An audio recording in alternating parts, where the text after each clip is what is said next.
All right, folks, welcome to What Are the Odds with Barnes and Baris, and I am one half of Barnes and Rich Baris, your host, your co-host. All right, I've been looking forward to the show. There's a lot going on, so there's a lot to cover. It's a good thing it's a 2-hour show. And Robert will be here, as always, in a little bit. We're going to save the George Floyd stuff for him. I am not a lawyer, but there's a lot of people who are asking questions about this. And we'll get into what Derek Chauvin, the former Minneapolis police officer, is charged with. The ruling that we did see, there was a motion to dismiss. I guess the defense got one of them.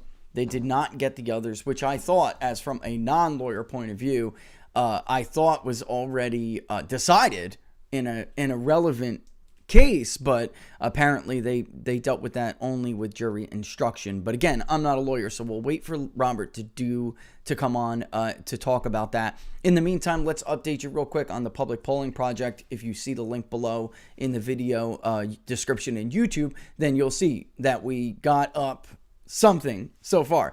All right. This is my vision to make this a lot more transparent. So we wrote a periodic poll. This is for 2,000 responses. So we came up with the number we came up with, the best we can in good faith here. So we will move whatever has been raised thus far, which is in Venmo, there's about $500, but in PayPal, there's quite a bit more. There's, I think, like 13 or something. So we're about a third of the way there. If you have any problems with this form, I think it's PayPal and all forms of credit card payment processing or whatever debit card payment processing. If there's any issues with it, we tested it and we did what we did. But there are bugs and everything. Let us know. All right, and let either myself or let Laura know, and we'll go from there. But big survey. It's going to be chock full of stuff that you're just not getting anywhere else. Which among them is HR1. Which brings me to the first thing I want to talk about. And of course, Robert, I'm sure will have a say in this. We'll have something to say on this as well. If HR1 passes, let me dumb this down for you. If you've been watching Inside the Numbers or you've been watching What Are the Odds, then you know that Democrats used COVID as a pretext to change long-standing election laws and policies that were basically constructed for integrity. Okay? They did this for COVID, supposedly. What HR1 will do is essentially codify the weakening of election integrity in this country that we saw before November. And what do I mean by that? Our voter rolls are really, really dirty. Not everybody who is registered to vote is eligible to vote.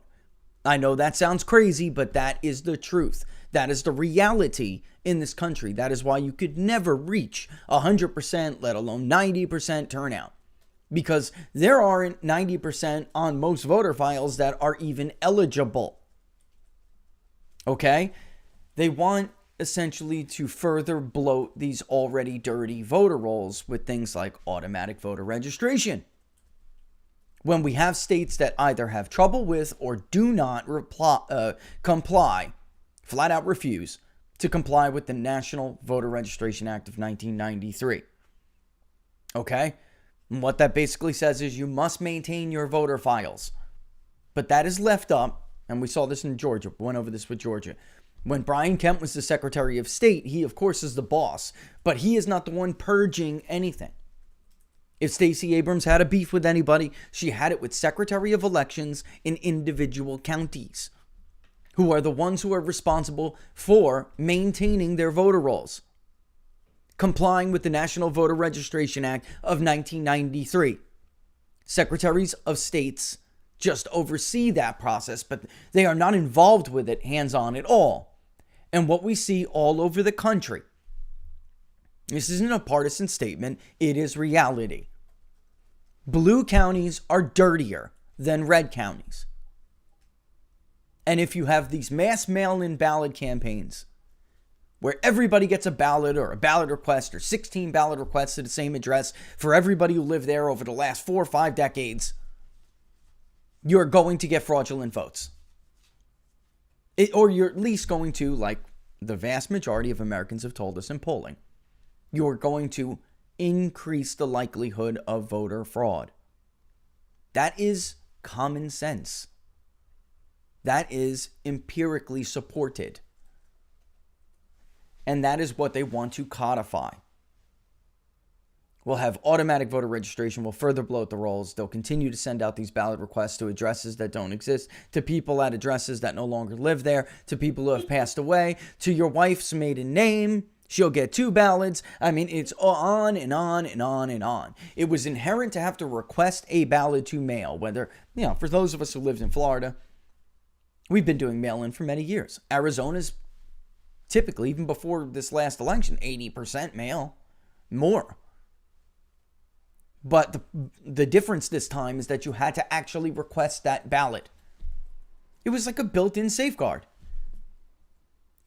If you have to request it, then, those rolls that are dirty really wouldn't matter because nobody's requesting ballots for those dirty records. Those ineligible records, those change of address flags, the deceased, and on and on and on and on. And a lot of times, it's just simply that our states are behind in the process. It's not some diabolical, plan or conspiracy.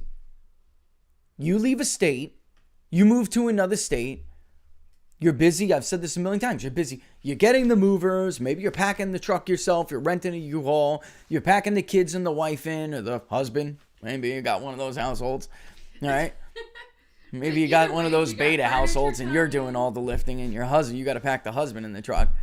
All right. But either way, you leave, you go to the next state, you sign up and register to vote. What you do not think to do when you're closing on the house or signing a new lease agreement or, doing whatever, getting a driver's license, changing registration, what you don't think to do is call the supervisor of election in your former county and tell them to take you off the voter roll because you are gone. Even those who do, for the Stacey Abrams IQ levels out there, when there's a change of address flag, it means somebody actually did put in a forwarding address. They have gone. Hence why the flag is... So they have been flagged. It isn't some mechanism that realizes you left the state and now we're going to flag you.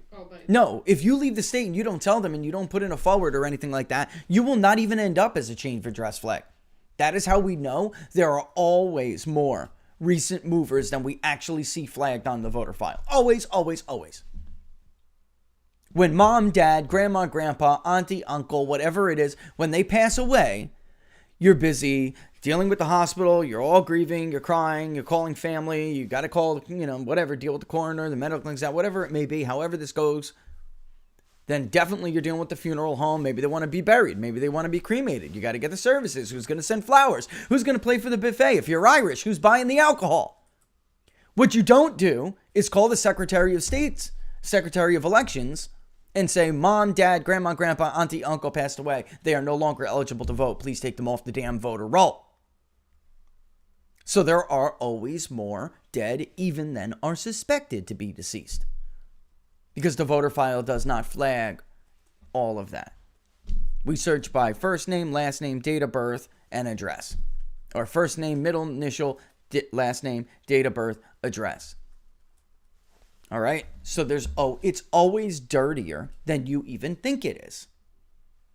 And what Democrats essentially want to do is make it dirtier, even more dirty. Blow that dirty up. Blow it up. Spread it around. And then send all those little dirts a ballot. This is third world crap. Yeah. And by the way, if everything was such a conspiracy and unsupported, even though I read names, addresses, and date of births on air that they cannot answer for, if that was all, a ruse, blah, blah, then why the hell do you want to make it permanent? Why do you want to make it permanent? The truth is, Democrats have always wanted to do this, but they could never get it through a legislature.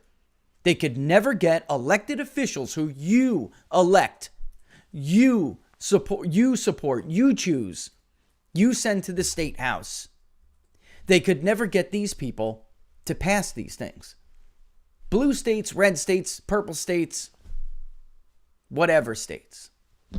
They could never get them to pass it.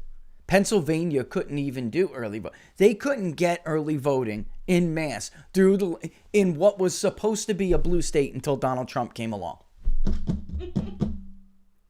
Pennsylvania never took hold of early voting. They didn't like it. And you could even see that this last November. That was a big early vote chunk for the state of Pennsylvania, but they lagged badly everybody else. Why? Because the state was used to voting in person. It's a tradition. That's the way they like to do it. Hence, their representatives didn't want to change it. So if you put the federal government's hand in this, you will permanently sink our elections to third world status. And it will be very difficult to undo, because whatever case, when a state does go to make changes, like in Georgia, where we know they want to do that now, even other states like Pennsylvania, where there's a Republican legislature, when they go to do this, the federal government is going to say, no, we passed this as a federal law. And then your worthless Supreme Court, like you saw today, they dismissed the last Trump lawsuit without comment. Even though we already know in Georgia, a state separated by less than 12,000 votes, the vast majority of the drop box ballots have no chain of custody. Look at Arizona. Out of the prelim, out of Arizona. But they won't get involved. It doesn't matter what you show them. It doesn't matter how many dead people you read on air. They won't care. And they'll cave, because that's what the Roberts Court does best. They cave. Like Clarence Thomas said, what the hell is the point of this court? What's the point? They do nothing. I'm not sure what our purpose is here anymore. If we can't read what is flatly in state and federal constitutions. What is the point?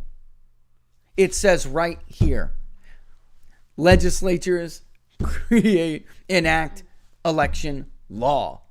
It doesn't say we suspend all of this because there's a lot of sick people. In fact, nothing in the Constitution says this all goes away upon virus entry into society. Which brings us to the very stupid Mike DeWine in Ohio. Mike DeWine refuses to give up this mask mandate, even though there is no supporting data that when he imposed it, it did a damn thing to stem virus spread. That's number one. And number two, there's about as much science behind it, taking that aside. There's about as much science behind it as there is phony projections. Millions in Ohio are going to die. I mean, it's look, I'm not saying we should sneeze at 500,000 people. That's not what I'm saying. I'm saying that all of these projections that we heard about were never right. In fact, we're on the low end of Fauci's national projection anyway, without the lockdown. At some point, somebody has to say, where are the adults in the room? Where are the grown-ups? What you said before matters. It didn't hold water. It did not hold up to scrutiny. Do you think they did what they did to hold up to those numbers? Yeah, well, I think at this point, people like Mike DeWine are just cowards. Mm-hmm. I think they're just cowards who are more afraid of maybe there's like 10 more people sneezing that should have been sneezing without the masks. And, you know, that they're politicians, Laura. They're cowards. That's what they are. Politicians are not particularly virtuous. They're not particularly virtuous people. They don't have backbones. I don't know when we got this through our heads that they're like men of character and women of character. This is a joke. They make every single decision they make is based on whether or not it will benefit them politically. Mm-hmm. It's about reason. I cannot name you somebody who I can count on. I can tell you that you can count on to do the right thing simply because that's what the evidence supports, and hell, it's the right thing to do. I don't know a single one. Honest to God, I can't even cite you someone right now, because that has not been my experience with politicians. They don't do that. Or my favorite is when the nurse told me that actually it makes no sense because when you exhale, it's to get rid of it.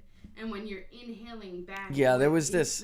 Laura was talking... Well, I'm not going to say. A friend. Laura was talking with somebody who's like, none of this even makes sense. Even if the public at large were trained enough to wear masks, which they're not. I mean, take a look around when you're out and about. Everyone's touching their face, touching themselves. I watched them sitting in Harris Theater the other day. And I'm watching this woman who you could see is like really like having a canary. I don't have a mask on. All right. And she pulls down her mask. She itches her nose, wipes the corner of her mouth, and then puts her pin in the keypad. Put your mask back on. Put your mask back on. This is ridiculous. What the hell does wearing a mask do if you don't wear it properly? And we're supposed to count on the public at large to wear it. And thank you to the CDC for telling us now that fully vaccinated people are allowed to wear masks and are allowed to gather indoors without masks. As if we needed the Centers for Disease Control to tell us. But apparently many of us do. Apparently there are a lot of people out there who are just, afraid. There's no other word. This has been panic policy from the jump. And at some point now, we're moving into the next spring. At some point, it has to matter what everybody said the spring before. This is almost a full year now. When does empirical evidence matter? Not unless you. When does it matter to you? Oh my goodness. Are we still next year? Are we still going to have diplomats in China bending over to get the rectum test by the CCP? Will there still be reports of that? The CCP making U.S. ambassadors and their staff bend over to take COVID tests. This is crazy, man. I've totally had it with this rant, which I skipped this other rant. I just wanted to say something for content purposes. I was listening to Viva the other day. If you guys don't want, he's really entertaining. All right. And he's educational. Honestly, I find him educational. But he said something that made me think, and I was like, I don't know why I never said this, because we get a lot of people who do say, why don't you have more left-wingers on the show? We don't have many people on the show, whether it's this one or what are the odds. Or Inside the Numbers. We will have Don Smith on Wednesday, though. But we're starting to do that. In the past, I have to tell you, we have asked people from all sides, all stripes, all ends of the political spectrum. And I wholeheartedly agree with what Viva said. It's not only that I agree, it's been my experience too. Some people are willing to come on, no questions asked. You don't need to send them the pre-script first, okay? Well, what are we going to talk about? What are you going to ask me? Is this off limits, right? Are we going to talk about this? I don't want to be seen talking about that. Like, there are some people who come on, no questions asked, and they don't act like that at all. And then you have others who really make the high traits come to life. So they have no interest in having a debate, different points of view. It's sad. It's really sad. And it just so happens the way those people break down impacts the content. So it makes it so one show appears to be more politically aligned than another. That has never been our intention. Our intention is always to just follow the evidence, follow the numbers. It's just that it is difficult in modern America to have a left-winger. I have challenged other pollsters. I have emailed other pundits. They will not come on with me because, frankly, if you want my personal opinion, I think they're afraid they're going to be buried in 30 seconds in numbers they don't even understand. That's not to do, a little, I'm just saying they're not going to be able to refute what we talk about, especially since so many of them, I know so many of their dirty little secrets, right? Like the idea everybody thought Donald Trump was going to win on election night. All right. Like everybody thought that was going to happen. I know multiple election forecasters who didn't think Biden was coming back from that. They knew there were a lot of mail-ins that still were going to be dumped, but they couldn't foresee a 600,000 vote margin change in Pennsylvania. Like, it just looked over to them. They were already beyond the turnout projections. And they're not going to come on because they're like afraid I may like read their email or something, Like, in fact, did you not email me this at 2:30 in the morning, right? So I just think that it's sad, but it does force us all into our little corners. And I was listening to Viva talk about it, and I'm like wondering, considering the comments that we get all the time on this, wondering why I haven't addressed this. And that's why, because, the truth is, I don't know why I didn't earlier address it until I heard him do it. But it should be addressed. And we're getting pushed into these little columns. It just never was supposed to be what this was but about. Nobody's going to come over from the other side. Yeah. I don't care if you're a left-wing nut. I mean, let's debate on the facts. We'll talk to you. But the Frank, thing is, what it is it's fear. When you go up against somebody who has embarrassment, facts, data, fear of embarrassment. Yeah, but I'm saying facts, data, and I mean, you'll just massacre them. It's fear of embarrassment. I think I really do believe that. I'm just gonna resend him the link real quick. All right, which brings me to also there appears to be a poll out in Ohio, which I wanted to discuss real quick. Mm-hmm. Our old friend Josh Mandel is ahead. All right. And Robert, I just double messaged you, man. I'm trying to pay attention at the same time. Sorry. All right. I don't know which one. Try them both, buddy. All right. This one should be. But our old friend Josh Mandel has resurfaced in Ohio. Okay. Mm-hmm. And for those who don't know, Josh Mandel was a candidate in 2018 for U.S. Senate. All right. We were polling Ohio. He was, for Ohio, he was way ahead of Sherrod Brown. Anywhere between, I think we did one that was public on purpose for People's Pundit Daily. Yes. That was 7 or 9 points, if I remember correctly, around that range. Or we did 2, actually, for publicly for People's Pundit Daily. It's about 7 points one time, 9 points another. And we even privately had him up upwards of 11 points at one point, which could have just been statistical noise. But the moral of the story here is Josh Mandel was going to win that election. And he prematurely left the race. He had personal family issues, which I'm not going to get into. But he prematurely won the race. Now we have a former statewide Republican Party official who wants to run, who is, from everyone, from what I know and from what everybody tells me, is masquerading as a Trump America First kind of candidate, which in fact she is not.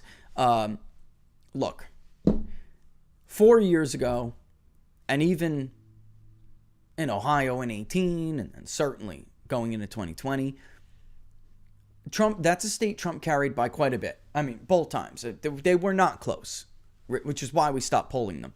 But he carried them, significant.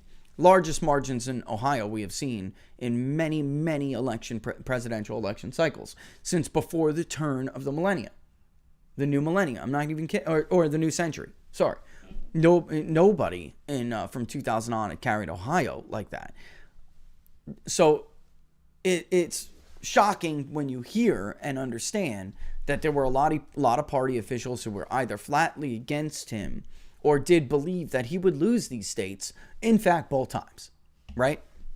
You can look and see Quinnipiac, the New York Times. They thought Biden was going to carry Ohio, which was really off.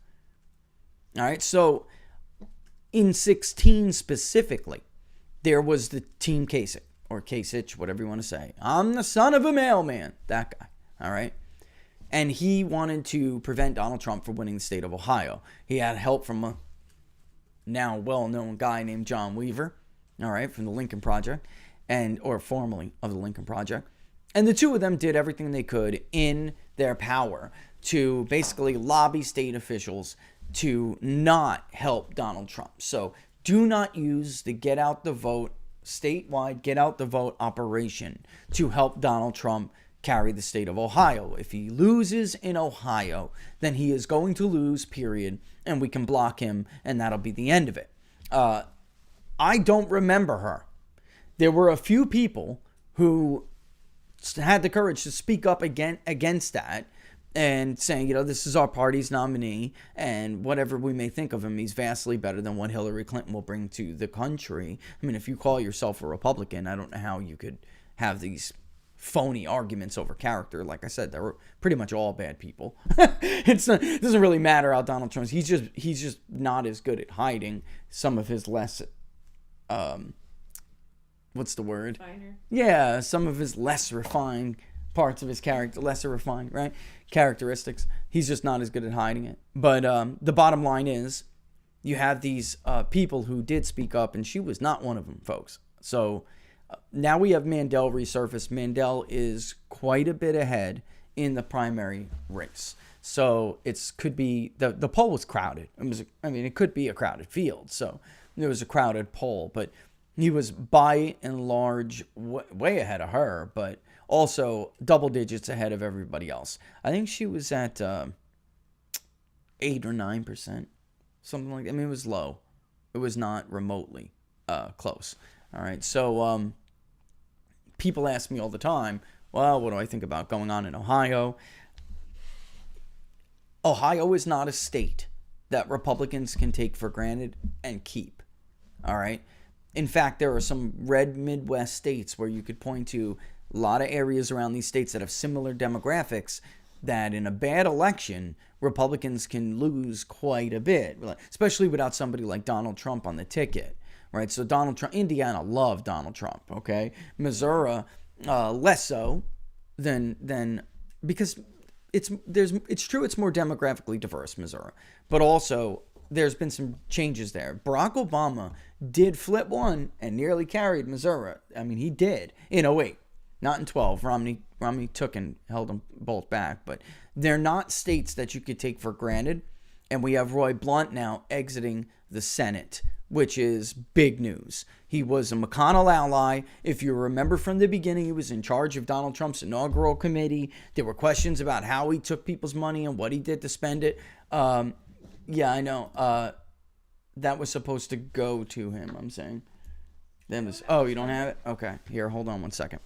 So who is replaced? The left is going to want to run the more left-wing candidate. There are already calls, Claire McCaskill, bring Claire McCaskill back. And the left of the party is saying, yeah, Claire McCaskill did not do as well as the other candidate last time against Roy Blunt in her election. I don't think they can really be compared. Claire McCaskill was an incumbent. She was able to put Todd Akin as her opponent. She was very smart. How she basically helped Republicans nominate somebody like an Akin. So, in any event, yeah, I think so. I think I sent it to her. Oh, no, I didn't. You're right. Laura's right. All right. Anyway, moving on. Moving on real quick from that. Yeah, so Claire McCaskill was living on borrowed time. All right. I don't know why you'd want to try to bring her back, even if you're a moderate Democrat, because she'll lose again. But this could be a big opportunity for Trump's movement here.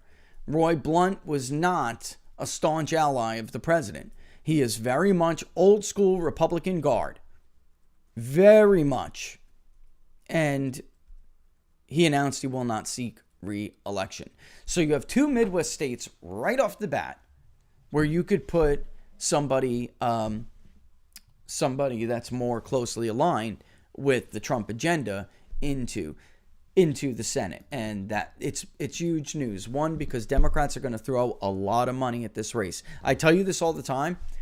Democrats don't care what the voter file says, or they don't care. Well, they do, but they don't care. They don't listen to naysayers, right? Like Republicans have this horrible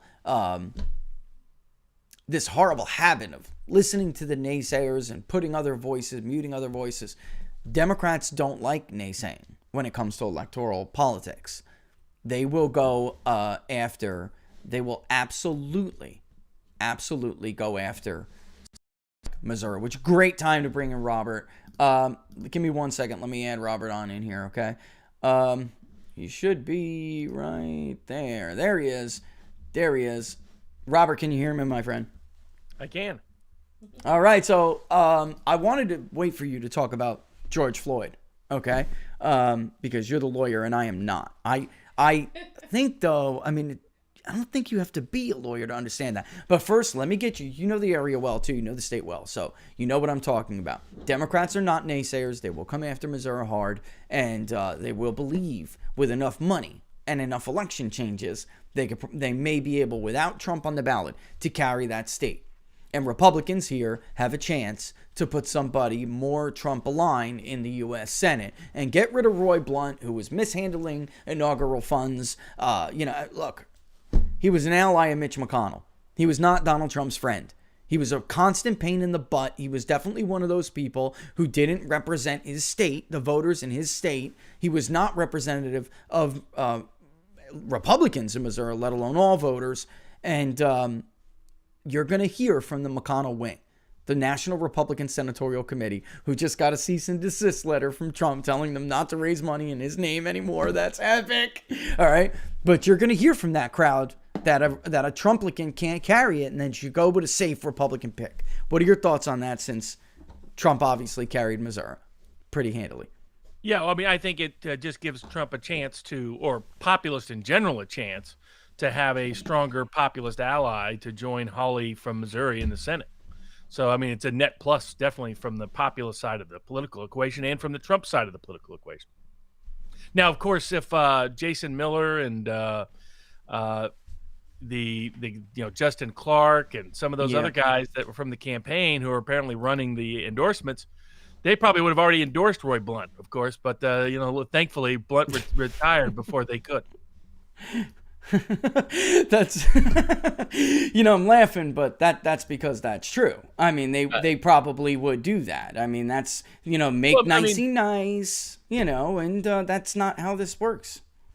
I mean, Trump's great leverage right now is his endorsements, and by doing this this pattern of endorsing people that did not need the endorsement and whom were not particularly Trump loyalists, has sent all the wrong messages. I mean, it's just been a very poor, it's maybe one of the worst rollouts of his potential power.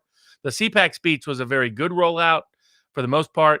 The complete and utter failure to use the leverage of endorsements effectively.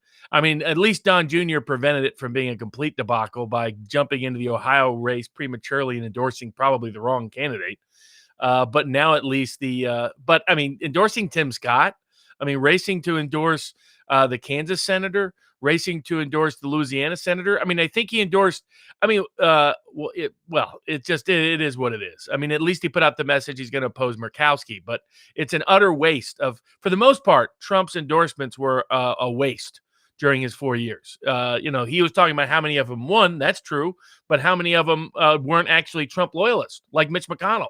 So he wasted his. I mean, like Luther Strange, that probably costed him an Alabama Senate seat for 2 years. His decision to endorse Strange instead of Mo Brooks. So I mean, it's just a peculiar path in my view. It's a continued weakness that did not get better since last week when we talked. He hadn't yet endorsed Tim Scott. I mean, that's just. I get Robert. Everybody's going to see it. The Tim Scotts of the world are just going to see it as him jumping on the bandwagon of how popular Tim Scott is. He's not going to credit Trump one iota for that. Yeah. That's ultimately the problem, man. I mean, these endorsements too are going to become diluted. They're not going to have the weight if you continue to do this. And I get emails all the time saying you see he endorsed Tim Scott. Well, what am I supposed to do about it? Really, all we can do is have these conversations, talk on these shows, and say what we think is smart and what is not. And the bottom line is that was not a smart endorsement. I can tell you, and if the former president wants to call, I'll tell him. I'll give him places and times. Tim Scott was talking so much trash about you, Mr. President. It's not even funny. He thought you were bad for the party's brand. He thought you were going to scare away black and brown voters for a generation. You were going to do the Republican dirty like that. And he wasn't shy about it. Now he's nice about it, right? So how he does it is nice, but it's still nevertheless, he goes to a donor's home, looks him square in the eye and says, maybe you should think about supporting Senate candidates and not the president, because we may be better off without him. So if he gets reelected, the damage to this party long term is going to be grave. That's what Tim Scott told people. Okay, so I don't know what else to say, Robert. I mean, I don't know what else I could say. It's still his biggest weakness is the inclusion of Bill Stepien, Justin Clark, and Jason Miller in his strategic advisory team. Now we predicted two things last week that became true during the week. First was that Don Jr. was effectively replacing Jared Kushner in the strategic orbit, and that was a very good thing. That was confirmed just a few days after our last week's broadcast, and showing this not only that fact, but the beneficent signs of it, and that Don Jr. is the one who saved Trump from making a mistake in endorsing the wrong person in Ohio. particularly given that race is undetermined anyway. J.D. Vance, other people may enter it. Yeah. But he was going to endorse someone who is very dubious on issues of Trump populism. She's running around pretending to be a Trumpist, but there's a lot of reasons to believe she's not. And you know more of that backstory than I do. Yeah, I was just talking about that before you came on. There were a few people who stood up against the John Weavers and against the John Kasichs in Ohio. They were actively telling state officials not to lend the campaign, to get out the vote, don't help him. When you're going around talking to people, talk about down ballot candidates. The race for president is lost. Save down ballot. And she was nowhere to be found. I don't even remember her. So what does that tell you, right? So if she was not there, people, being one of the actors having the courage to stand up and say, you know, we don't do that. He's a standard bearer for the party. We rise together. We die together, you know, and that's it. That's got to be the way a campaign message is. When you start to hear people say save the down ballots, that's it. A campaign is in trouble. So I can't stress enough how Donald Trump saved that election, Robert, because him winning basically by himself was against all odds. It really was. I mean, once people start to abandon you like that, you're in, not just you're in deep trouble, but it doesn't ever work. So save the down ballot. It never works. You can't. You either get reelected together or you don't. Are there ticket splits that happen? Yeah, we saw it this time too. I mean, we saw it even in 18. But for the most part, you're either in deep trouble together or you're gonna win together. You're gonna have a good election. And you know, this woman, there's just too many. There's too many flags. And there was a poll out today, Robert. Our old friend Josh Mandel's leading the pack anyway. He's leading pretty significantly. But we don't know. He's an unknown. I imagine they just threw his name in there because last time he was going to romp Sherrod Brown. He was going to romp him. I mean, he threw away U.S. Senate seat. He threw it away. And I know the backstory. I don't want to blow the guy up in his personal business. But he should know. He threw away a guaranteed U.S. Senate seat. And could you imagine if Josh Mandel was in the Senate right now instead of Sherrod Brown? H.R. 1, goodbye. Goodbye. Yeah, no doubt about it. The other thing that we got right is the prediction about what was going to happen to Cuomo, which is that because I mean, there were a bunch of people on Twitter, other places on the right saying nothing is going to happen to Cuomo. Nothing ever happens to Democrats. Look what happened to the governor blackface from Virginia. And we were explaining that because of the backstory of who is involved in taking out Cuomo, this was a different story and would evolve differently. Because there's good reason to believe, if you understand Kamala Harris's modus operandi, that she fears Cuomo more than any other potential competitor, maybe Newsom second. But Newsom, she has a lot of stuff on. But I don't think it's a surprise that Newsom's the recall will get approved. Watch that happen, because I think Harris is also partially behind that as well. But when Harris is the one who wants him out, and Harris has, it's Harris and Biden who are picking the federal prosecutor for the Eastern District of New York that will decide what happens with Cuomo's federal criminal prosecution. It's the New York Attorney General is her ally, not Cuomo's ally. There's tons of other people that are her allies in New York rather than Cuomo's, and Cuomo's discovering it. And that's why what we saw last week is it's going to be nonstop. They're going to hit him and hit him and hit him and hit him until he's either politically dead future-wise, regardless of whether he ever resigns or faces charges, or he steps back and steps down. And now I'll give Cuomo's credit. They usually do fight pretty effectively.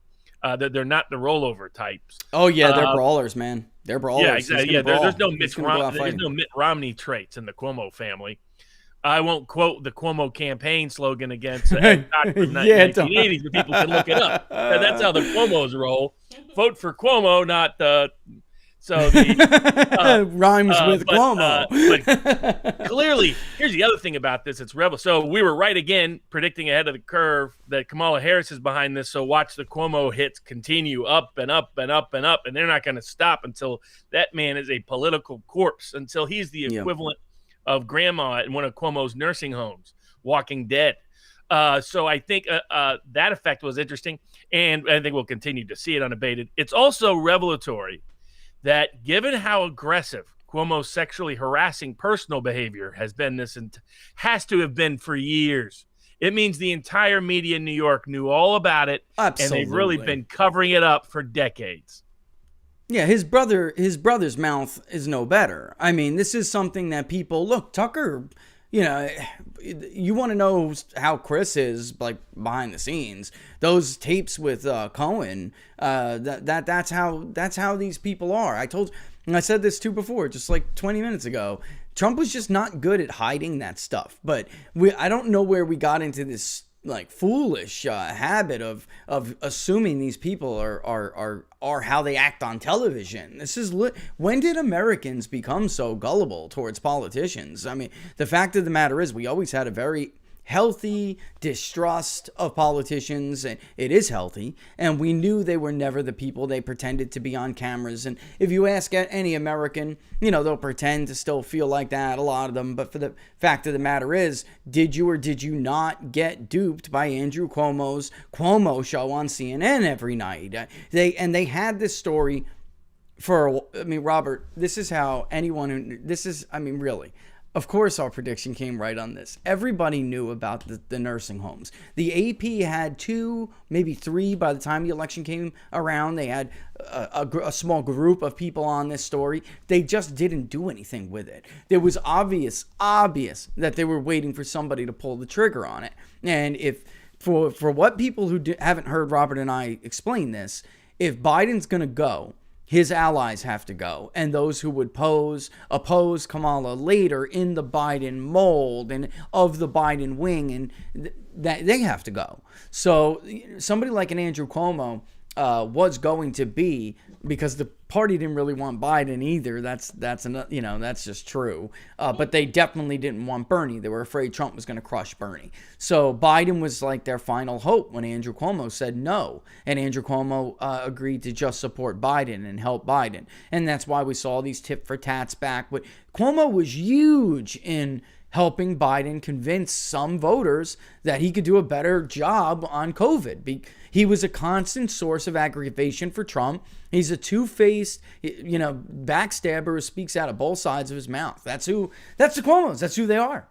He would call Donald Trump 5 minutes before running to the press and praise him. Thank you, Mr. President, for this. I don't know. Navarro was in the queue on War Room the other day, and Peter was on, and he was telling some of these stories, finally telling people, listen, that day I had just spoken to Cuomo and he said this, and then he would run on to his brother's show and tell a totally fabricated version of what happened. And why didn't you say anything before? I don't understand why they didn't push back harder on some of this stuff, but that's who Cuomo is. And if Kamala really wants to take the reins here, those guys got to go. So it's not that this is like some betrayal of party. That's not what they see it as. It's power politics, man. It's pure power politics. Absolutely. And she needed to take out. It's what Barack Obama did as soon as he won. I mean, as soon as he won, he took care of his backyard. He wanted to protect his old Chicago, Illinois backyard, and so Jesse Jackson III and the governor Blagojevich managed to be indicted within months. If I hadn't have predicted it, I might not have put one and one together. But before it happened, I said, if I was Obama, I'd take out these 2 people. And by golly, he did. I didn't think he'd indict him. I mean, man, that was a little harsh. But he was listening. Yeah. But that's Barack, man. He may have learned his ideas in Indonesia, but he learned his politics in Chicago. And so Kamala's right off like my favorite saying of hers. She learned her politics at the knees of Willie Brown. And Willie was a good politically was a brilliant old school. He made guys like he could run circles around the Tip O'Neills of the world. This is a guy who, no matter where the politics totally shifted in the state, he still came out on top at the end. It was crazy. You got to admire him. You have to admire him. Perspective, big respecter. And I respect Kamala Harris in certain degrees. She looked around and was like, who is the smartest politician that I could be mentored by? You mean Oh, like that one. And how do I make sure he mentors me? Well, she has some skills there too. So can you believe I'm watching Nickelodeon with my daughter a couple weeks ago. And I know they give the kids propaganda. I watched when they had the, kids choose your president thing, right? And of course they praised the hell out of Joe Biden. And did you know Joe Biden lost his wife years ago? I mean, it was like really ridiculous propaganda. But I really, and I look, you got to unfortunately prepare your kids for that kind of world now where they're poisoned in the mind, right? But I draw the line at telling my daughter Kamala Harris is a role model. There isn't a parent, and I don't care about people's personal lives and their sex lives, Robert. I don't care about any of that. I really don't.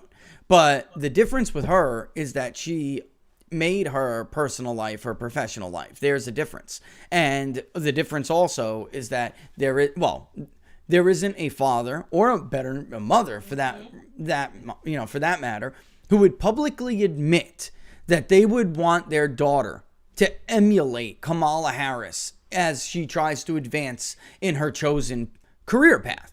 There is what mother or father would say that they want their daughter to perform, sexual acts of any kind, to get, with a powerful man, to get a leg up, for the bad term, for lack of a better word. I mean, that's what happened there, man. I mean, they don't even dispute it. This is who in their right mind would tell kids that, or girls specifically. And I drew the line there. And my daughter is young. She's 9. You cannot get into the details about this, but she knows she's not she knows she's not someone to look up to. And eventually she'll get older and she'll understand why, more detail than what you can tell a 9-year-old.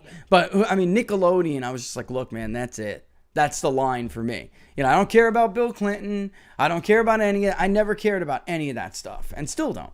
But there's difference when you're doing it for your own personal gag or because you just happen to like, women, whatever. Who doesn't? I think there's something wrong with you if you don't like beautiful women, right? If you're a guy, or vice versa. If you're a girl, then you're aberrant, But there is a difference when you do it for power, when you do it for money, when you do it for professional gain. There's a difference, Yeah, I mean, it's very much. It was politically ambitious conduct. Willie was married at the time. And she weaseled. I mean, and it's considered a form of sexual harassment of everyone now. Else. Yeah. Yes. Because she is using her relationship with him to empower herself over others. Yes. But it tells you about her mindset. In other words, how does Kamala Harris go from being, the daughter of divorced parents, both immigrants, grows up mostly in Canada, to being vice president and de facto president in terms of who's calling foreign leaders every day of the United States. Yep. And because, she went to Howard. It wasn't like a real prestigious university. She failed the bar exam first time she took it. Yep. But she wasn't like a big academic person or anything else. Her parents both were, but she was not. And how? Well, she realized, how do I get into this political world? I need this person to be my patron. How do I get him to be my patron? Here's how it works. It shows her idea of political power is through personal manipulation. Relationship. Yes, manipulation. That's right. That's a great way to put it. That's what I guess I'm trying to get at. It really does it says something else about you. It does. And in that district attorney race, because of her sexual relationship with Willie, she blew that guy out of the water, and she exceeded. Oh man,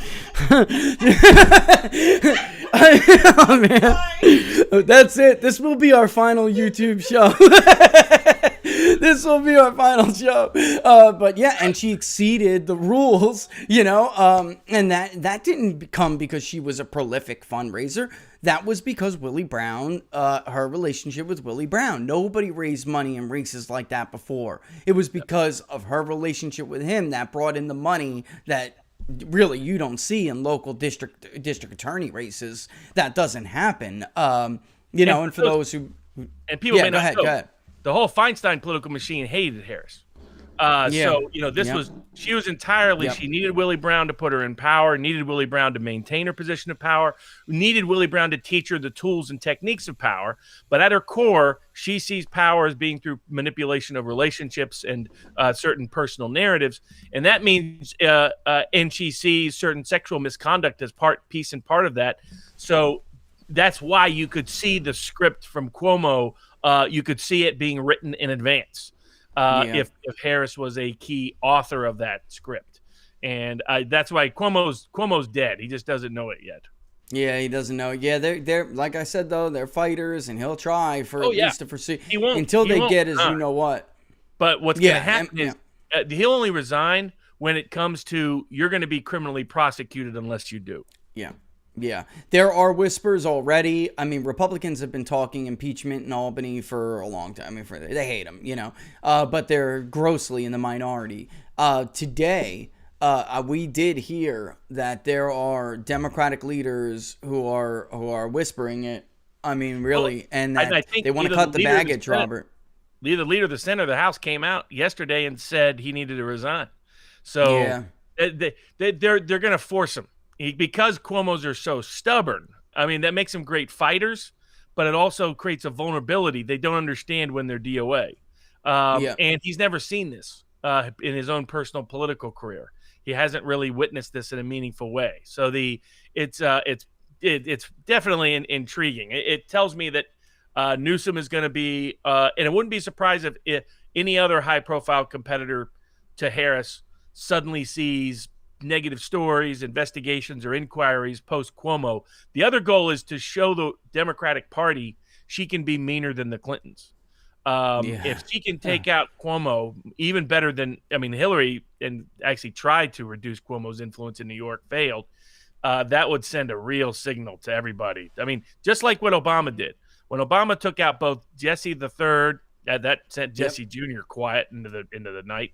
And then took out Blagojevich, he got no more pushback from Illinois, and he got no more pushback from the party writ large. Even Bernie was scared to challenge him in 2012. I think it's a smart political play on Harris's part. The only downside of the Democratic Party is that it highlights Democratic politician corruption in the Me Too era, and it highlights the nursing home COVID debacle of Democrats.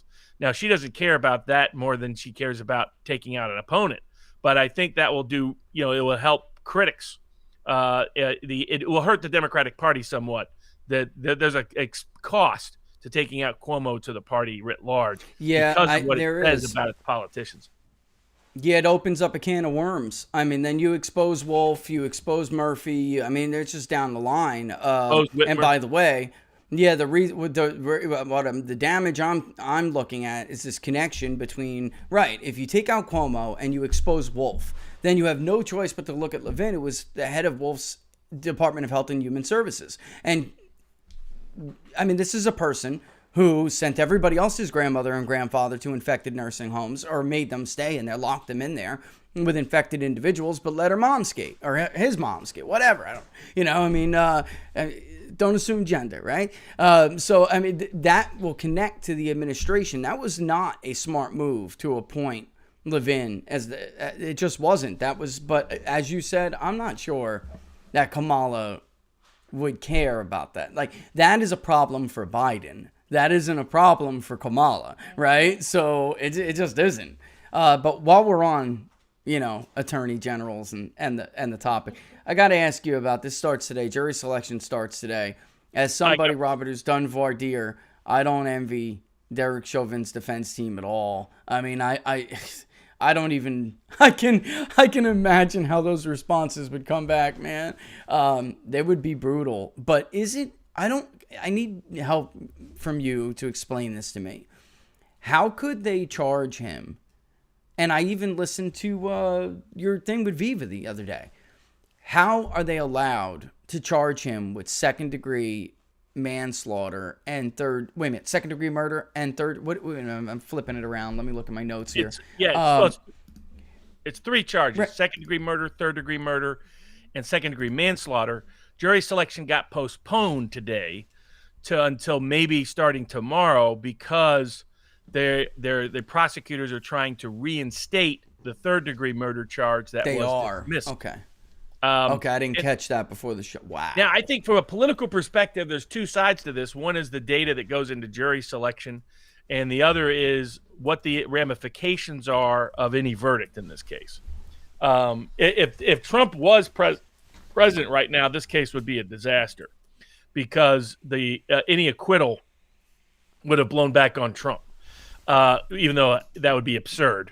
But the only reason why we're even here is because Attorney General William Barr made one more screw up on his way out the door, which was Chauvin was willing to cut a plea deal, plead to third-degree murder, even though there's good reason to believe he's not legally guilty of that, solely because he has all this other risk from tax charges and corruption charges and things like that. And it would just cleanly, just wrap up the case, do 10 years, and end the Floyd debacle. And and the local prosecutors thought that was the correct and right verdict to reach, and right outcome to reach. And Barr blew it up. So Barr created this disaster. Barr was such a fraud. What a liar that guy was at so many levels. Not only about Durham, where's that Durham report? All those Durham fans. Where's that Huber report? I feel bad for some of these people whose Twitter late title is things like Undercover Huber. Yeah, they tied themselves. Huber's still undercover. That's where Huber's going to be undercover forever. But I think that he's deep undercover, man. Yeah, no doubt. But here's they've set this case up for acquittals, is what they've done, and the unnecessary acquittals. And what will happen if there are acquittals in Chauvin's case, especially if there are acquittals across the board, no convictions at all? I assume things are going to blow up again, and they'll use it as let's say we put from my Viva Barnes Law.locals.com show, hush hush. If we put our hush hush hat on, the conspiracy theory interpretation of this would be that this is exactly what Democrats want.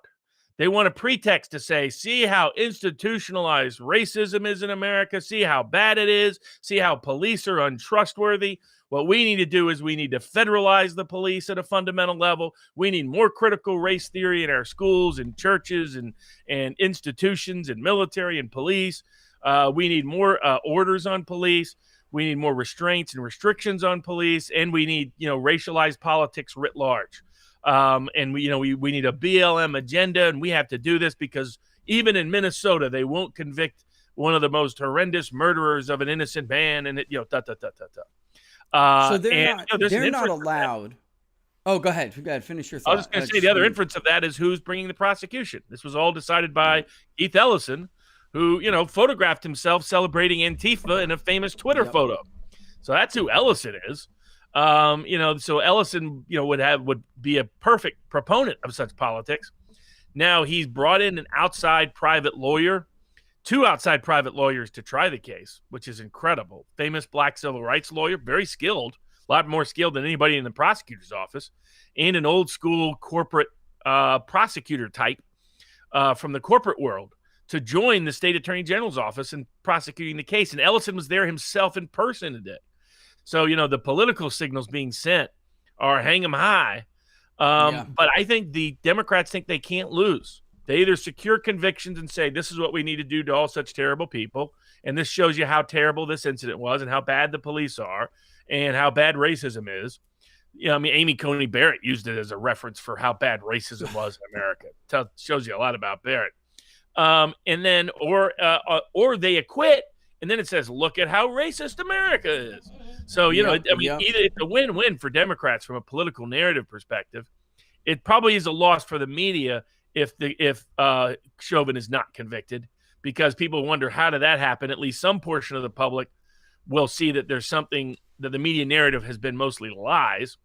So from a political interpretation perspective, right now the House just pushed through a bill to strip police of qualified immunity across the country. Now, personally, I have no problem with that. I'm just for nobody having within government qualified immunity. Sovereign immunity is the doctrine that the king can do no wrong. It's a ludicrous doctrine that it's nowhere in the Constitution. You can't find it. It's a made-up doctrine by judges to cover for their political pals and friends in law enforcement and in the political world. But selectively doing it just to cops sends a peculiar message. I mean, Elizabeth Warren and Deb Haaland are there pushing, now Secretary of the Interior Deb Haaland, are they're pushing for this legislation to pass that there be no immunity for cops, while they're arguing to the U.S. Supreme Court, in my case for the Covington boys, that they should have absolute immunity for libeling the Covington kids. So the hypocrisy of that, by the way, another sign of the weakness of the Republicans in the Senate. Here you have Deb Haaland up for Secretary of the Interior. Great chance to ask her questions about the Covington case, as an example, and why she believes in full immunity, but no immunity for cops on the street. They were scared. None of them, all of them were scared to ask it because they're like, oh, she's Native American. They'll call me a meanie. They'll compare me to George Custer if I ask her any tough question. I mean, it shows how pitiful. Yeah, but that is where we are. It is pitiful. That is exactly that Custer art. That wasn't even hyperbole. That is where we are, unfortunately. And they are cowards and they shy away from it every single time. What are they allowed to talk about in this case, Robert? For me, and just, given my own experiences, that amount of fentanyl in anyone's body is a lot of fentanyl, Robert. It's a lot of fentanyl. And if you are an opioid addict, you could build up a tolerance, of course, but that's a lot of fentanyl. So is this stuff off limits? I'm talking about the victim's own personal behavior, because man, he's a big guy, but he's not that big. He could, I'm looking at that number, and it is very, very, very possible. If I was a juror, it might be the most unpopular one, because it is very possible that man did not die from having his Chauvin's knee on his neck at all. He would have died anyway in the back of the damn car. It didn't matter. That's a lot of fentanyl. For people who don't know, fentanyl is a synthetic opioid that's like heroin adds an acetyl molecule to morphine to make it break the brain barrier faster. Fentanyl is like a pharmacist's way of doing it better. It's even stronger. So I don't know, man. That, to me, that's a problem for me. That's a problem. We don't know. There was no pressure gauge on his neck, Robert. We don't know how hard he was pushing. From a jury perspective, the evidence that's likely to come in is the toxicology report, and causation evidence is definitely going to be a major issue at trial. Whether Floyd's criminal history comes in is an open question. His prior history of making excuses when he gets arrested, doing that same routine of, basically he uses, hey, I'm scared you're going to do something terrible to me or something bad's happening to me right now, as a means to both try to get out of the arrest and to try to get rid of evidence that he has on his person at the time. Yeah, it's a stall tactic. That's right. Yep, it is. Yeah. And the question is whether that evidence will come in, because there's a 2019 video of him doing the same routine. But all the toxicology stuff will come in. So if you're looking at it from a jury selection perspective, you're trying to find what vote, like if they did it right, they would have done polling. They would have done the equivalent of online focus group testing. They would have known which attitudinal traits associate with being open to acquitting, and which demographic traits are open to acquittal in case you don't get information. Now, it's a state court criminal trial, so unlike a federal case, you get much, much more information. And because they did not transfer it, pretrial publicity and issues of racial prejudice allow them extensive and expansive voir dire. And whether they've used that well, you never know, because most defense lawyers fail to incorporate these techniques of using focus groups and mock jurors and polls and data demographic polls and voter files. All the things that are available, 95% of them never use, which is a massive mistake, because this case is won or lost. It's a very winnable case from a defense perspective, but it depends entirely on having a jury that's even open to the possibility of acquittal. if they have they have an impartial jury and the evidence that I think will comes in, he's likely to get acquitted of at least 2 of the 3 counts. Maybe, That's and what I I was think going to. probably all 3. Yeah, well, that's what I was going to ask you, because I'm not a lawyer, but they did get the 3rd charge dismissed. I didn't hear what you're telling me. You're telling me this for the first time, but I guess it got postponed so they could try to get this other charge.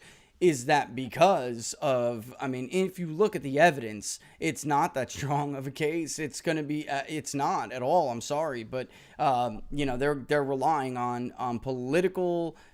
They're relying on political biases and the media tainting. They do that. I mean, they taint the jury pool. There's not much we can do. There you go. Yeah, because the biggest story is that method of detention is very commonplace in Minneapolis and is very commonplace around the world.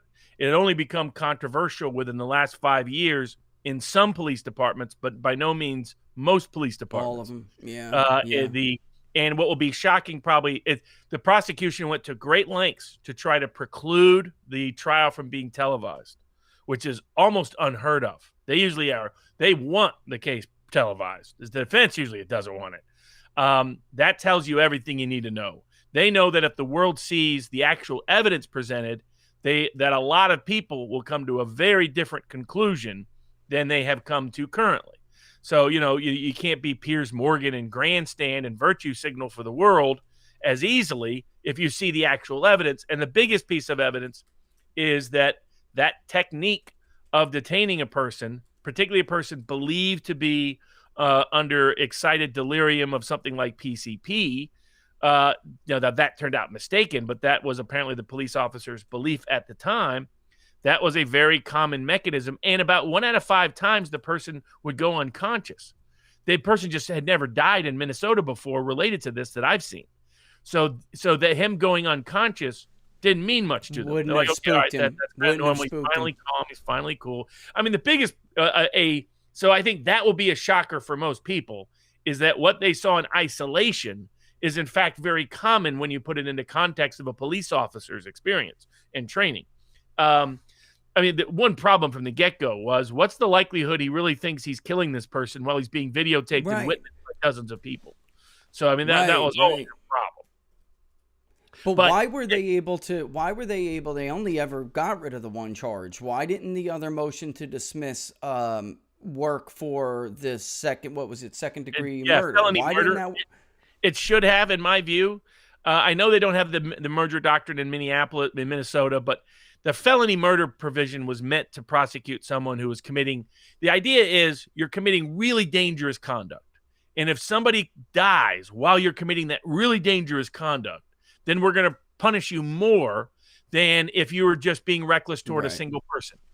And so that's why 2nd-degree murder is when the really dangerous conduct is a felony. 3rd-degree murder is when the really dangerous conduct is potential death to a wide range of people. And then 2nd-degree manslaughter is when you're only being reckless toward one person. And so that's why what he's been accused of is really 2nd-degree manslaughter. It's not 2nd-degree murder. It's not 3rd-degree murder.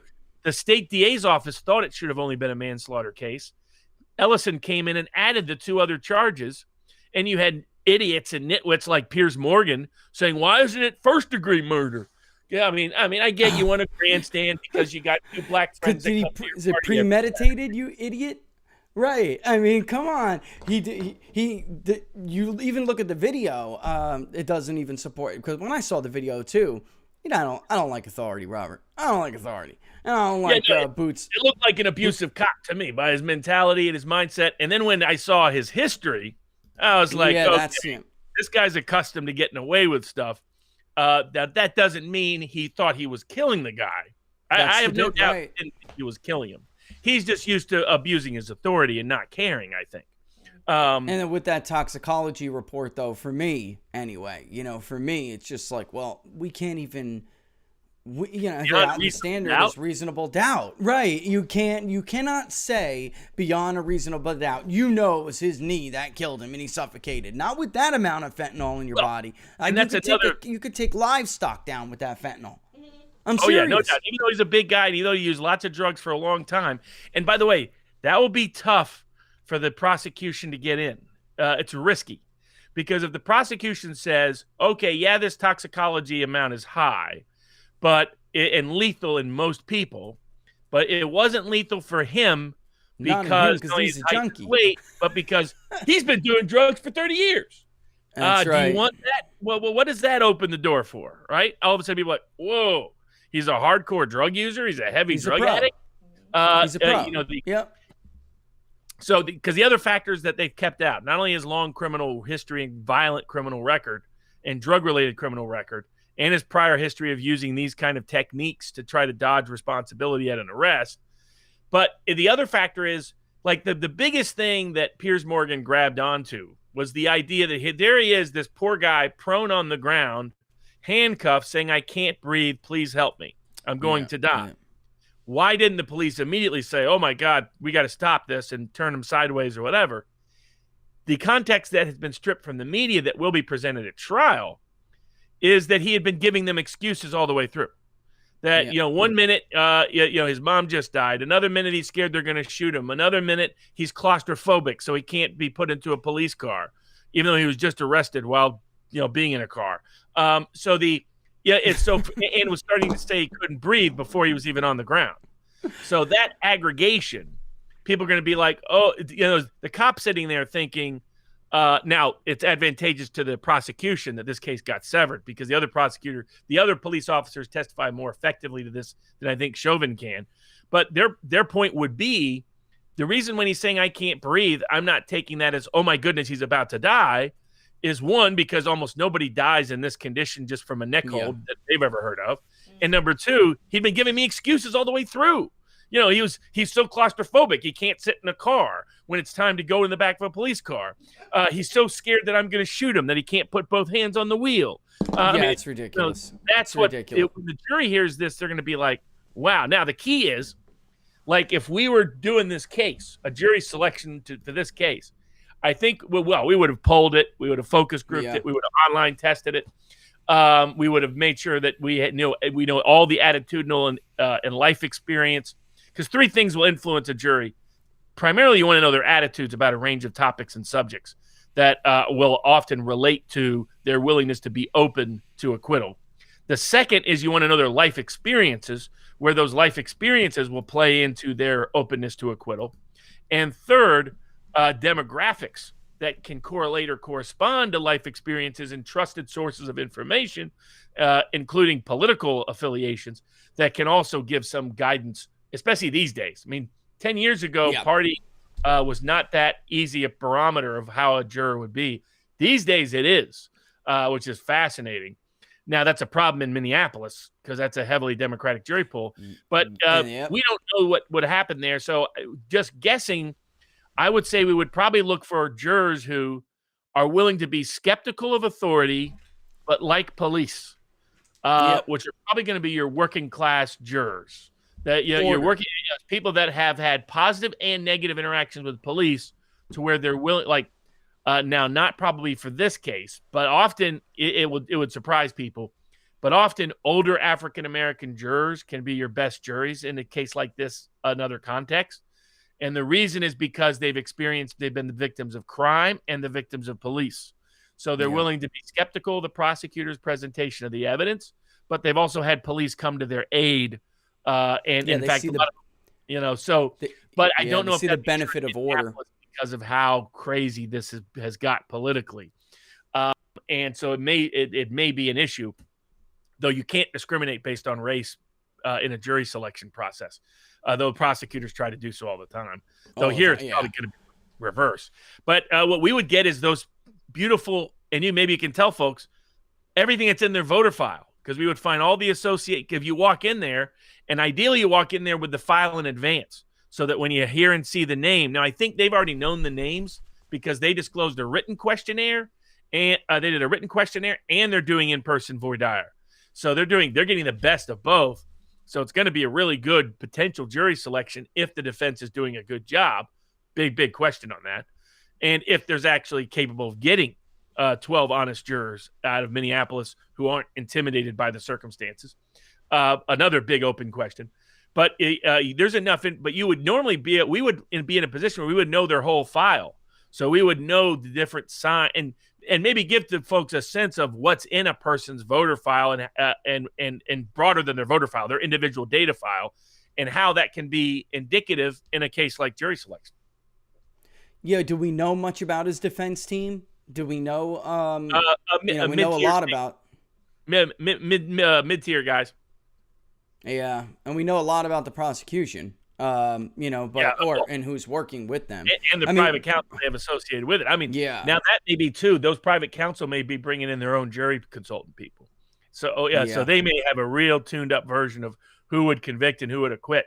But when you know what newspapers a person subscribes to, their entire social media footprint, their political voting behaviors, who they donate money to, what they donate money to, their degree of activism, causes, what news sources they trust in, that's what a data file has available. So a good criminal defense team would have people like the behavior panel there to watch in person, and would have your data available to match the information on the voter file.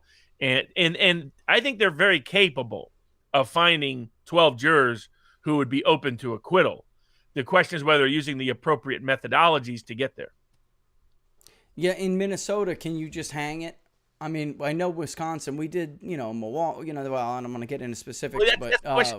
So what would you have on a Minnesota data file? What party, how much information would you have if you pulled up a random person in Minneapolis?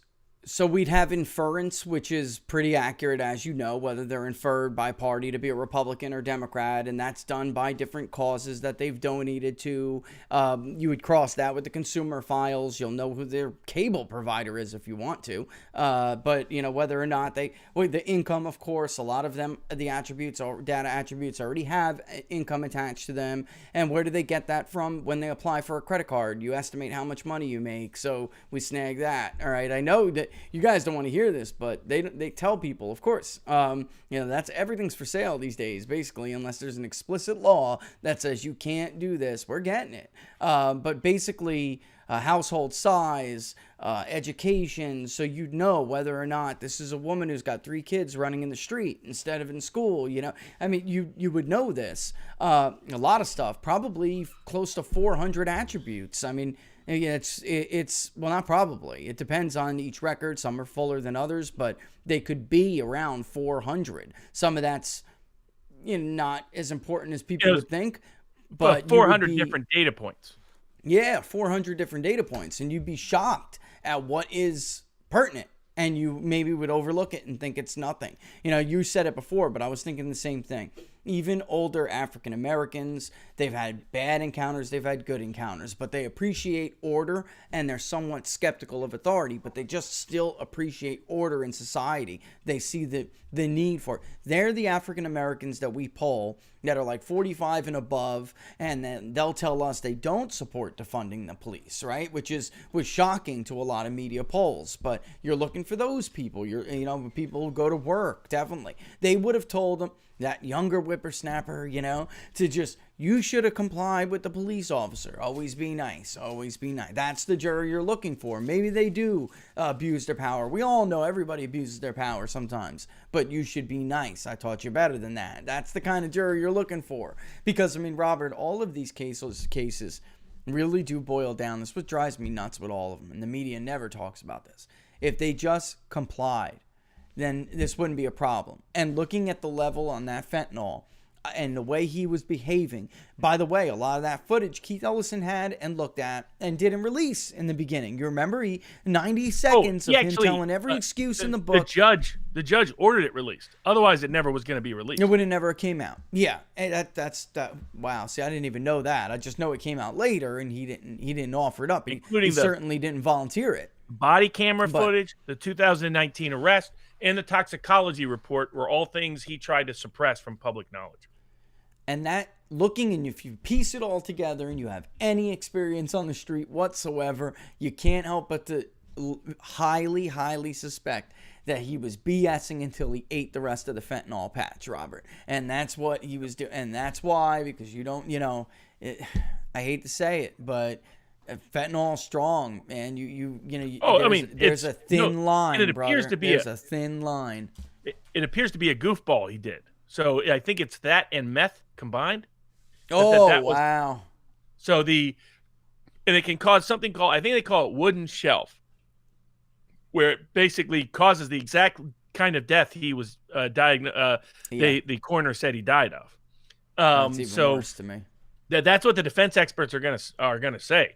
They have a causation defense, they have an intent defense, and they have a legal defense to 2 of the 3 charges not really being applicable. Period, because there was really no underlying felony and there was no wide-ranging dangerous conduct taking place. It was solely at Floyd, and so I think a lot of people will be shocked by it. That's why politically people should be getting prepared for that's where I'm trying to educate people on what the case is actually about, to the degree that we can get our voices out, because there's a high chance of an acquittal. I was telling people this in the Rodney King case, in the Diallo case, and Rodney King case, of course, led to riots when those acquittals came back. Now, I was not for acquittal in either of those cases, but I could see why the jury was going to acquit. Now, both those cases, they moved the jury to a different jury pool and got middle-class suburbanites and working-class rural folks in the Diallo case. And the reason was, in the Rodney King case, basically Chauvin and George Floyd's case is a less, it's not as bad as Rodney King, and it's the same defense. So the defense in the Rodney King was, they said he was clearly on PCP, and nothing we did could get him to stay down, and that's why we kept physically assaulting him. Now, why you need 8 people to do that, and I have problems with how they did that. So, and they didn't know they were being taped. Unlike, I think it was payback because King took him on a little bit of a chase, and so they decided to pay him back old school police style. You run from cops back then, they make you pay for it. Of course, I know it was to deter other people from doing so. And LA cops have a notorious history. So that's a whole nother story. That only Chicago and some southern police departments rank worse. There's a reason why Johnny Cash wrote a song about that small town. I think it was Starkville, where Mississippi State is, where he got arrested for picking daisies. And his revenge was to write a whole song about the whole police department. Welcome to Starkville, where you can get arrested for picking daisies. Now, Johnny might have been a little bit flying in the mind at the time he got arrested. He didn't go into detail about. He left that out. Yeah, Johnny occasionally danced to the Hunter Thompson band, so to speak. But it was a brilliant form of political revenge. But so I think that going to the jury selection of the case, there is some strong evidence for potential acquittal, and it's how people pre-narrate the case. As I like to tell people, most studies show that 80% of jurors make up their mind after opening statement. And if you know certain facts about the jurors attitudinally and demographically, you can predict how they're going to vote before they hear a single word of argument 80% of the time. Yeah, we there's something I think it's still on the front page of Big Data Poll in the blog section. If they go to bigdatapoll.com, they'll see it.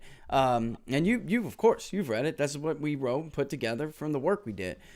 A lot of people have just framed belief systems, and it's a little bit to get into detail, but people should check it out. I mean, the way the story, they tell themselves these stories, it really wouldn't matter whether or not, it wouldn't matter after a certain point what you would throw at them anyway, because once that story is told to them in their mind, it's done, it's just finished. And it would take something really consequential to budge them from that. So we would absolutely, what we found supports that. Once they get it in their head, it's in their head.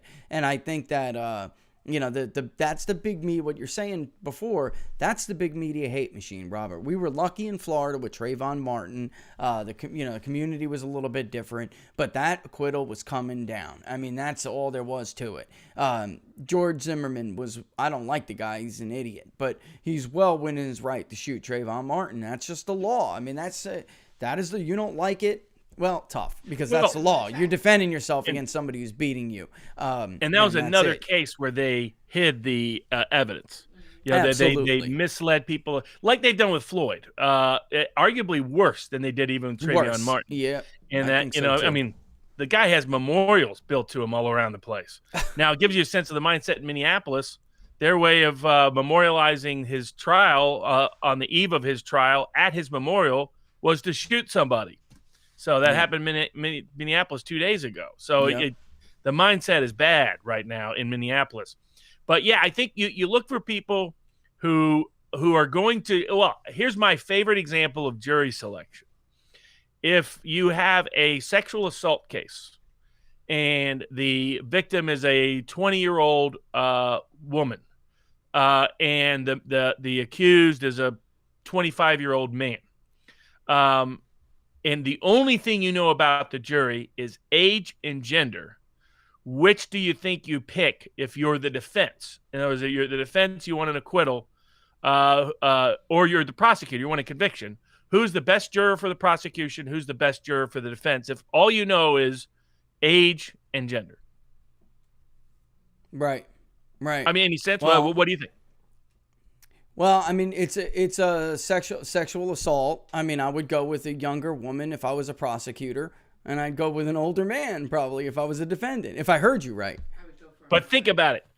If you were called for Laura jury, says a mother with children. well, yeah, if But you you were gotta have called, an age. that is the most common answer. It's actually the reverse. Yeah, So, that actually doesn't surprise me that it would be because reversed. I mean, I'm you not can relate shocked to at it. all. The worst juror from a defense perspective and the best from a prosecutor perspective is an older man, especially if you know one other fact, he has daughters. He's got kids. Yeah, me. Because he can't protect her. He can't be there. Me. So he's going to That's judge my that guy punishment to harshly. him. You Yep, should have that's done my this. punishment. You should have done this. On the other hand, the worst juror is anyone who looks like the victim. The closer they are to the victim in age, gender, race, status, lifestyle, the harsher they are. Because the only way they can protect themselves, the survival instinct, is by judging her. Saying, well, this bad, horrible thing could never happen to me. It does make because sense. I wouldn't have done this. I wouldn't have done this. I wouldn't have done this. I wouldn't have done this. Goes to And so show it's you how just an twisted example. we are. Yeah, exactly. It really does. Well, if I was a defense lawyer, I don't do sexual assault defense cases, but if I was a defense lawyer in a sexual defense case, I keep all fathers off the jury because they can't wait to lynch the guy. If I'm a prosecutor, that's who I want. And in particular, the closer their daughters are in age to the and younger in general. In other words, that if their daughters are 30 or younger, then the father thinks this could happen to my daughter. Best way to stop that is to lynch that SOB. It's because of how powerful the survival instinct is and the way it shapes jurors' decision making. They think, how can I best protect myself? Which verdict will best protect me? And that's why you might get oddities like older African American male jurors. Maybe I would stay away from any African American woman jurors. Anybody who can see George Floyd as their son, you're done. That's the reason why. That's what Obama said. Yeah, you're going to say it right now, right? Yeah. OJ case. That That was case was outrageous. done. Johnny was one of the best. And Johnny understood. Pick African American women over the age of 40 who are going to see in OJ their son.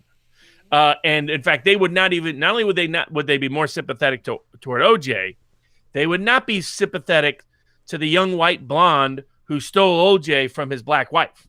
Was like they kept showing photos of her that looked like Kamala Harris cheerleader photos for Willie Brown. I mean, it was not a good idea. They didn't realize they were losing that jury. The prosecutors thought, we're showing how young and innocent this girl is, vibrant, full of and life, very deep Americana. That she's white and blonde and suburban in Southern California. That's who the prosecutor thought the community related to. Because that's what they saw. Yeah, exactly. That's what they saw. That jury didn't. They were like, look at that white hoe coming in here. That's what they were thinking.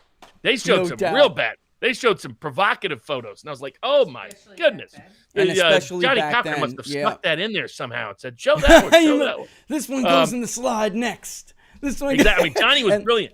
Johnny made sure that they got to take a tour of the house of the prosecutor's ideas to try to show where evidence was gathered. Johnny planted Bibles all over the house. So does anybody really think OJ was a heavy Bible reader? But that was Johnny. Johnny had a little cross on every day he went in. To a little cross pin. I mean, he was. That guy was masterful. Yeah, because he's looking for that old school Black Baptist, or whatever, maybe, whatever church. He'd been a prosecutor and a defense lawyer. He knew the street. He knew the city. He knew the system. He knew it was a corrupt prosecution from day one. He knew the cops were corrupt, that the prosecutors had been making up evidence. So he knew how to hammer that. Dirty. He was masterful. And everybody, when you have a closing line that everybody still remembers to this day, this day, almost 30 years later, that where he famously says, if it doesn't fit, you must quit. I mean, that is beautiful. And it's pop culture now, Robert. It's pop culture. If it doesn't fit, you must quit is pop culture now. It's right up there with The Godfather. I'll make you an offer you can't refuse. I mean, people use it like that. It's become part of our pop culture. And Laura said before when you were talking, and she texted me as a message, it's dead true about the jurors. So if we're watching something like a crime show or even a movie and I see like a guy, a sexual assault or something, I get so angry. She just pointed that out to me. It's because I have a daughter. I'm like, I'll break his freaking neck, I get so mad. That's so true, Laura. And she pointed that out to me. Like, she's like, think about how you react when you see that in a movie or you see it in like a show or something. That is so entirely true. And if you're, so you were right, because that was her her answer was somebody with children. If all you know is demographics, I would go with you could go with African American and Hispanic men. I wouldn't go with any African American women. Now, they can't really discriminate like that, but if all you knew was demographics, that's what you have to come up with a different reason if that's what you're doing. Yeah. But I think if all we know about the jurors, we won't know as much of that they know. If all you knew is demographically, now, by the way, for everybody out there, demographics are a cheap shortcut. They are nowhere near enough data and information. Yeah. But if all you know is demographics, probably if they're minority, older, you want them to be men, probably older, and then white suburban women are probably going to be a mixed deal on this. Mm-hmm. Yep. Because they're going to be a split group. I agree. Yeah, because they, to a certain degree, there's racial prejudice present that they won't admit, but that they kind of fear George Floyd characters in their archetype. And want the cop to maybe even be a little tough and rough to keep that person from their neighborhood. Yeah. Well, at the same time, right now, they want a virtue signal about how they are eager to prove how morally superior they are to their neighbors. And by golly, they're not really that racist that locks the door every time they drive through certain neighborhoods. But, in my experience, the most virtue signaling oriented people are not only the most narcissistic, but they're the most racist down deep. And they're trying to purge for their own racist prejudices by doing this. I don't know how many times I've been with a lefty driving through some place, and as soon as they see people of certain races, they lock the door real quick. And I'm like, that's interesting. And that's anybody who's from that's because of your experience. You know that too because of your experiences. I tell that to people all the time. The truth is, the most racist group of people in this country are virtue signaling white liberals. They are the most racist, and it's not even how they talk, and it's how they act. Like you just said, they'll rush to lock the door. They're not getting in the elevator with Jesse Jackson either, or whatever that old adage was. Not unless they know who they are, got their insurances, right? And interestingly, Robert, like Michigan, Minnesota was also the suburban white woman in Minnesota was about 20% more likely in the battleground polling we were doing with the shy indicators and the social desirability bias indicators.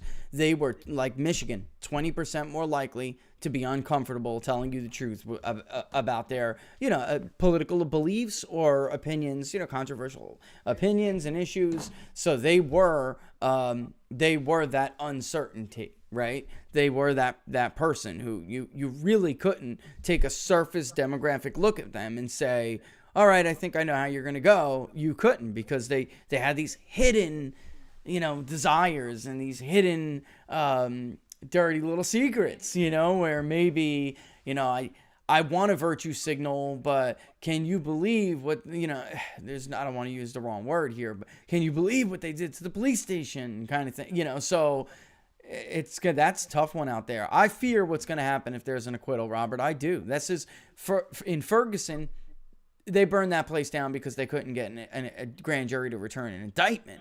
That was pumped up by the big media hate machine. Here we already had large-scale riots. They spanned far outside the borders of Minneapolis or even Minnesota. They took to other major U.S. cities. Like you said, there's shrines of the guy in cities in other parts of the country. There's probably no way to break the habit, man, but we got to get out of the habit of this prejudging. The media just, basically tries the case in the public within 48 hours, and they set us on this course every damn time. Duke Lacrosse was another one. We saw violence there. They do this. It's got to be on purpose, man. I don't know how you can have that kind of irresponsible behavior after, Ferguson, after New York, after LA, after Chicago. We got lucky with Trayvon Martin. We got lucky. It looked like it was going to be the only thing that held that together was the community. They were a stronger community. Of course, Trayvon Martin birthed Black Lives Matter. That's right. True story. That's right. Another lie, man.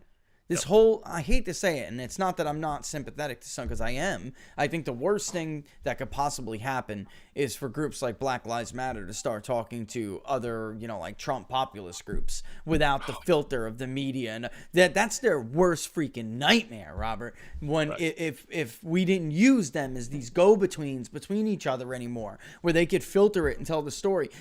And everyone's going to conclude, wait a minute, it's them. They're out to screw us, all of us, and that is their worst nightmare. So they manufacture these events and hold them up and put it forward every so often to fracture people. And this George Floyd was an interesting situation because typically they want these cases, and you said this, and you're right. They want these cases that aren't so agreed upon, where everyone in America says, you know what? That was outrageous. They don't want those cases. They want the cases where people disagree on the facts. But now it makes sense because at first it didn't fit the pattern. But it does when you realize that they held all of this other evidence back and eventually it was going to come to the forefront anyway. And some people are going to say, wait a minute, this isn't the story we were sold. Wait a minute, there's a lot more to this than meets the eye. And you're going to have those people who are firm, who are never going to budge. No matter what you throw at them, no matter how much video you show them, how many toxicology experts you bring in to say, even with a high tolerance, that's a lot of fentanyl. And it all depends on how much entered his system at once, right? It doesn't matter if you have a high tolerance. You bombard yourself with too much at once, you could still go over the line. It doesn't. Those people are firm. And then you're going to have people, though, who do weigh facts. And we're headed for a split, man. And I'm worried what's going to happen. Yep. Well, we could also get, this case has a way above average chance of a hung jury. Because you may get people on that jury that are deeply committed, that disguise their biases one way or the other, or both ways, that just will not change their verdict no matter what. Normally what happens in a jury room is 3 to 4 people actually shape the verdict. So if in the initial vote, if you have 8 or more people on your side, the other 3 or 4 tend to fold. But that often of that 8, only 3 or 4 are leading the way, and 3 or 4 are just kind of followers. And so what you're looking for on the defense side is you want 3 or 4 people that at a minimum will be leaders that will hold out and won't change their vote. And that's a rare person. A lot of people think, from 12 Angry Men, oh, if I was in there, I would hold out. If I really believe, nope, they fold 9 times out of 10. Yeah, absolutely, man.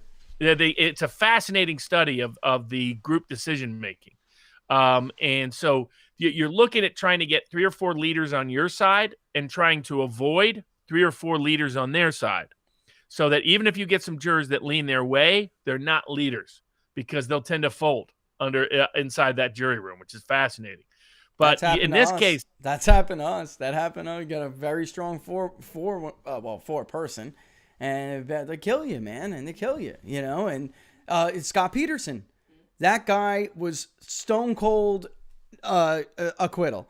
And she just beat him down and beat him down and beat him down. And he kills himself over this now, because ultimately what she convinced him with, Robert, was the dog. And now the dog is pseudo bogus science, as we all know. There's no way to take that back now. I mean, there's no way to take that. And he got bullied by a woman, a full grown man, got bullied because he was very meek, very compassionate. He didn't want to see, he knew the case was weak, and he didn't want to send Scott away for life. And he was a no. And there were other no's, but he was the last one. And she just beat him down, man. She just wore him down. And then he convinced himself the dog was like, I can't overlook the dog. And now he knows it's crap. Yeah, it's the nature of motivated reasoning. Motive is always in search of a reason. Reason is not much in search of motivation. And That's so true. But well said. The fascinating thing here is normally a prosecutor's profile, you want an authoritarian personality who defers to authority, respects authority, and wants to punish in the name of authority as your jury. But those jurors can be pro-police.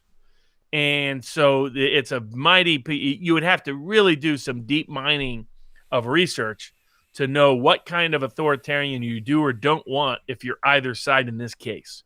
Because I think now, where there's a lot of data, if I was on either side of this case, regardless of which side it was, I would have reached out to whoever was involved in jury selection in the King case, even though that was 30 years ago. Same with the Diallo case, less time ago, because there would be a lot of insightful information in there about what were they looking for, because they got it on the defense side of the equation. And if I was the prosecutor, I'd want to avoid it, defense the other way around.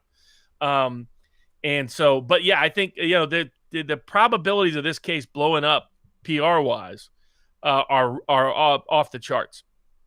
And I don't know what happens fully politically if it comes back acquittal and much of the country still hasn't watched the trial or seen its highlights to where they know why that is.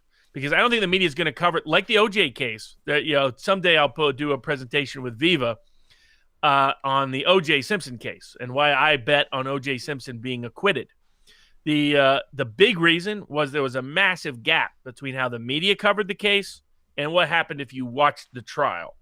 That those were two very different realities. And I think we may see the same thing happen here, where they highlight every negative piece of evidence against Chauvin and Barry in the exculpatory piece of evidence. But because you have such, all the context. And then the big legal question will be, does Chauvin's history come in? Does Floyd's history come in? Does Floyd's history, long, dangerous, violent criminal, but it's not necessarily relevant depending on what happens in the case. Same with Chauvin. Does his 17 prior complaints about police abuse come in?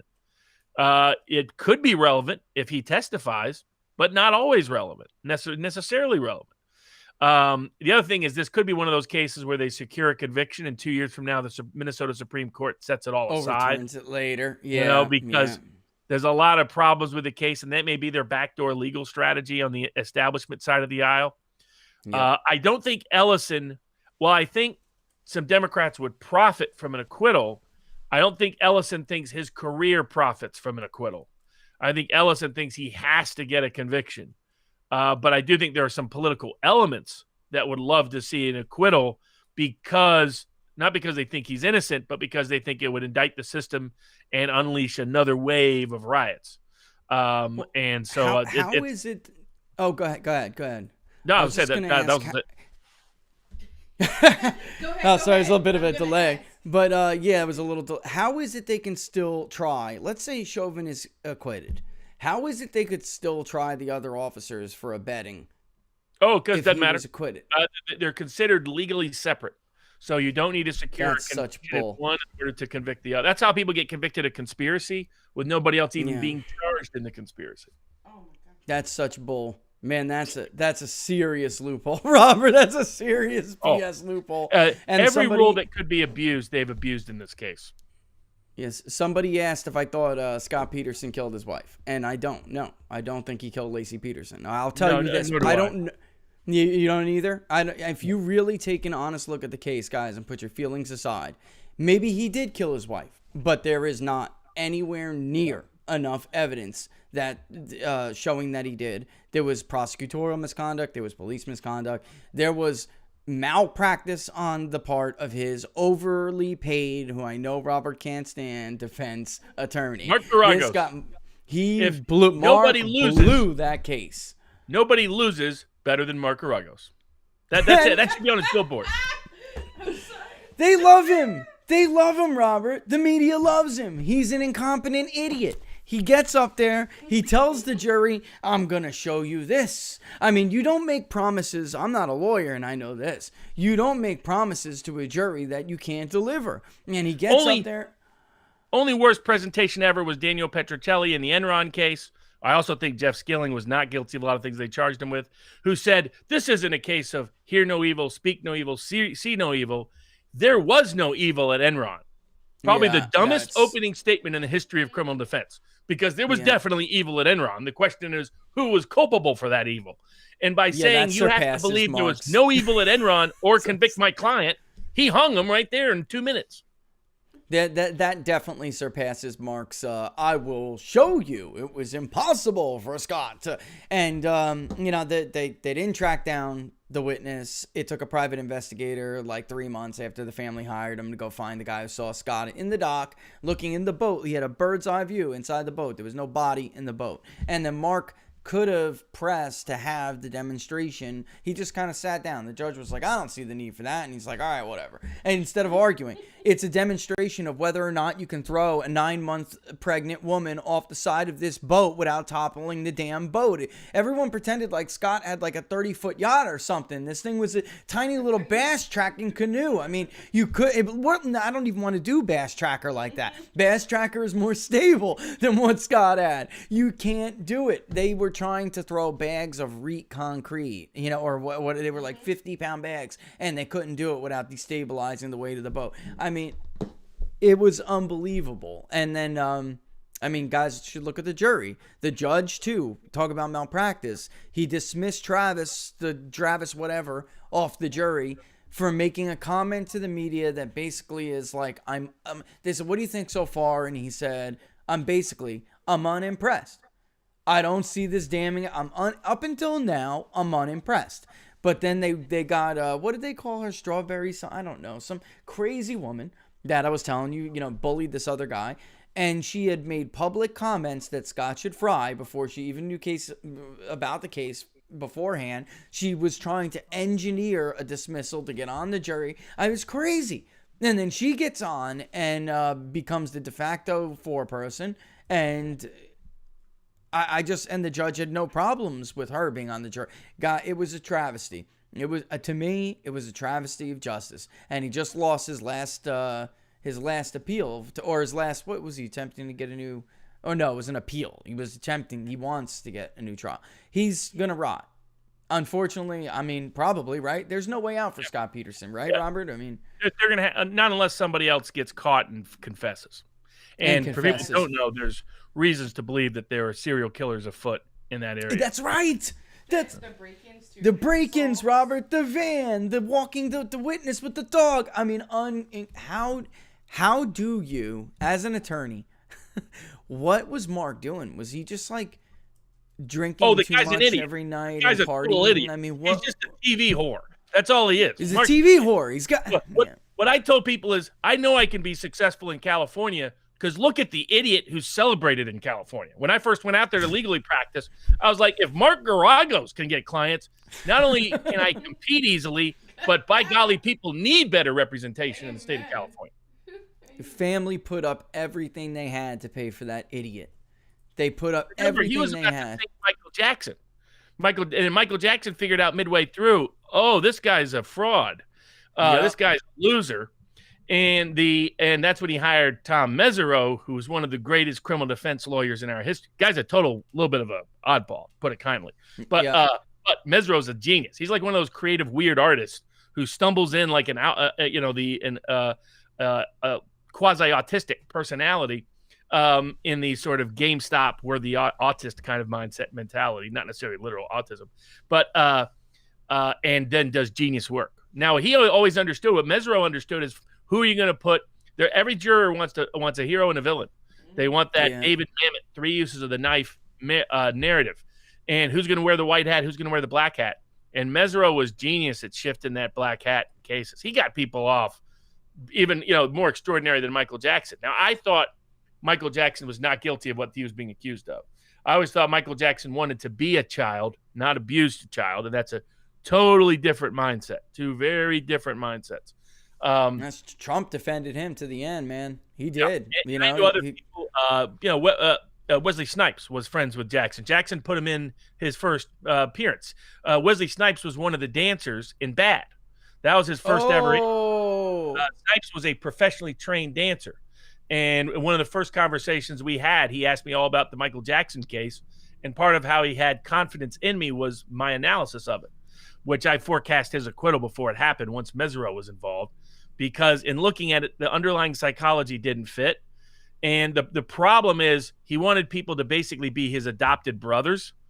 But the kind of families that are going to allow their kids to be adopted, to hang out with a random celebrity at his house, are going to come from severely dysfunctional backgrounds. Yeah, that's the problem I had with that documentary. I'm like looking as a parent, man. I mean, I'm like, I looked at the parents more crooked than I ever looked at the. I'm being honest. And if it happened to them, I'm sorry, but that's not. How healthy are the kids? If your parents were the kind of parents who would sell you, then did you grow up with a happy family, or were you probably victimized even before then? And then do you cross impose? I mean, a lot of people that accused him said just the opposite years before. So I knew his security. I knew who his ex-security people were, and they described someone who was pretending to be a kid, not abusing kids. And if people study, I did a lot of this because I represent a lot of victims of child abuse. Big, massive difference between the people who want to be kids and the people who abuse kids. One is all about power. One is about pretending they're still 12. And it's totally different. The person who wants to pretend to be 12 doesn't abuse kids, because of child abuse is about a power differential. It's what people don't. It's what feminists get right about sexual assault. The psychological mentality is not lust or passion; it's power driven. And once you understand that, you can get into the predictive mindset of the kind of people who tend to do it. That's also why it's not a surprise that certain professions, if somebody is obsessed with seeking power, they're disproportionately going to be the kind of personality that is an abusive personality. So that's why people shouldn't be surprised about political circles in D.C., the Lincoln Project, these kind of the Cuomos of the world. These are predictive, because the same thing that drives them to seek and successfully seek power drives them to have these other picadillos. That's exactly right. That's exactly right. And add to the reasons why I always hated the stupid arguments about character with Donald Trump. That was from these people. All the abuse allegations were never true. From day one. I told people, look, if you understand Trump, he walks in a room and thinks every woman loves him in there. And he wants to charm them, because that's who Trump is. Now, marital fidelity might not be a Trumpian strong point. Right. But abuse is never going to happen. That's never going to be Trump at all. I mean, Trump's going to be a charmer. Trump's going to be a seducer. It's very rare that kind of, the only personality I ever saw that tried to be a charmer and was abusive was Bill Clinton. Otherwise, Clinton, with his psychology, would vary, because I think it fits. Because he's got he's just a deviant. That's why. It's like a little. The dynamic is the relationship between Donald Trump and his mother was more of a spoiling kind of relationship. His mother, and if you saw interviews with his mother, she would praise him and say and all the rest. So that kind of kid grows up thinking women just love me. I am God's gift to women. That's the Trumpian dynamic. Whereas somebody grows up, let's say their mother is alternately spoiling, abusive, unavailable. That was Clinton's maternal dynamic. They're going to be alternatively adulterous, abusers, and addicts when it relates to sexual relationships. And Clinton was rare, and that Hunter Thompson nailed him from day one. I mean, when he's down there in Little Rock, he's like, so the question isn't what Bill Clinton is addicted to. It's what is he not addicted to? Yeah. Yep. And part of what he was addicted to was abuse and adultery. His behavior was compulsive. But that's a rare combination. Most of those parental patterns fit one or the other. They don't fit that kind of, a healthy pattern then you don't have any problems. When I'm saying spoiling, it's a little bit of an unhealthy spoiling. It's an unhealthy element. I have a question. Yeah. Though. It's not necessarily apparatus. But I think Laura wants to ask you whether Bill Clinton would what? Use his wife like he does. Because of that though. Would he be abusive to a spouse? Would somebody like that be abusive to? No, right? Because no. Because it's the desire for power and most domestic abuse with a spouse happens with people who misinterpret their spouse, and that sounds weird to people, but. Once I did tons and tons of pro bono work for domestic violence victims, and what you have is someone who, I describe it as neural starvation. So we understand if you physically starve a child, you could impact their bodies for life. We underappreciate that if you neurologically starve a child when the neurons are being created that shape emotions and reactions and interpretations to the world between the time they're born and the age of 4 or 5. You can starve them and do permanent damage. And my view is that's what domestic violence people mostly are.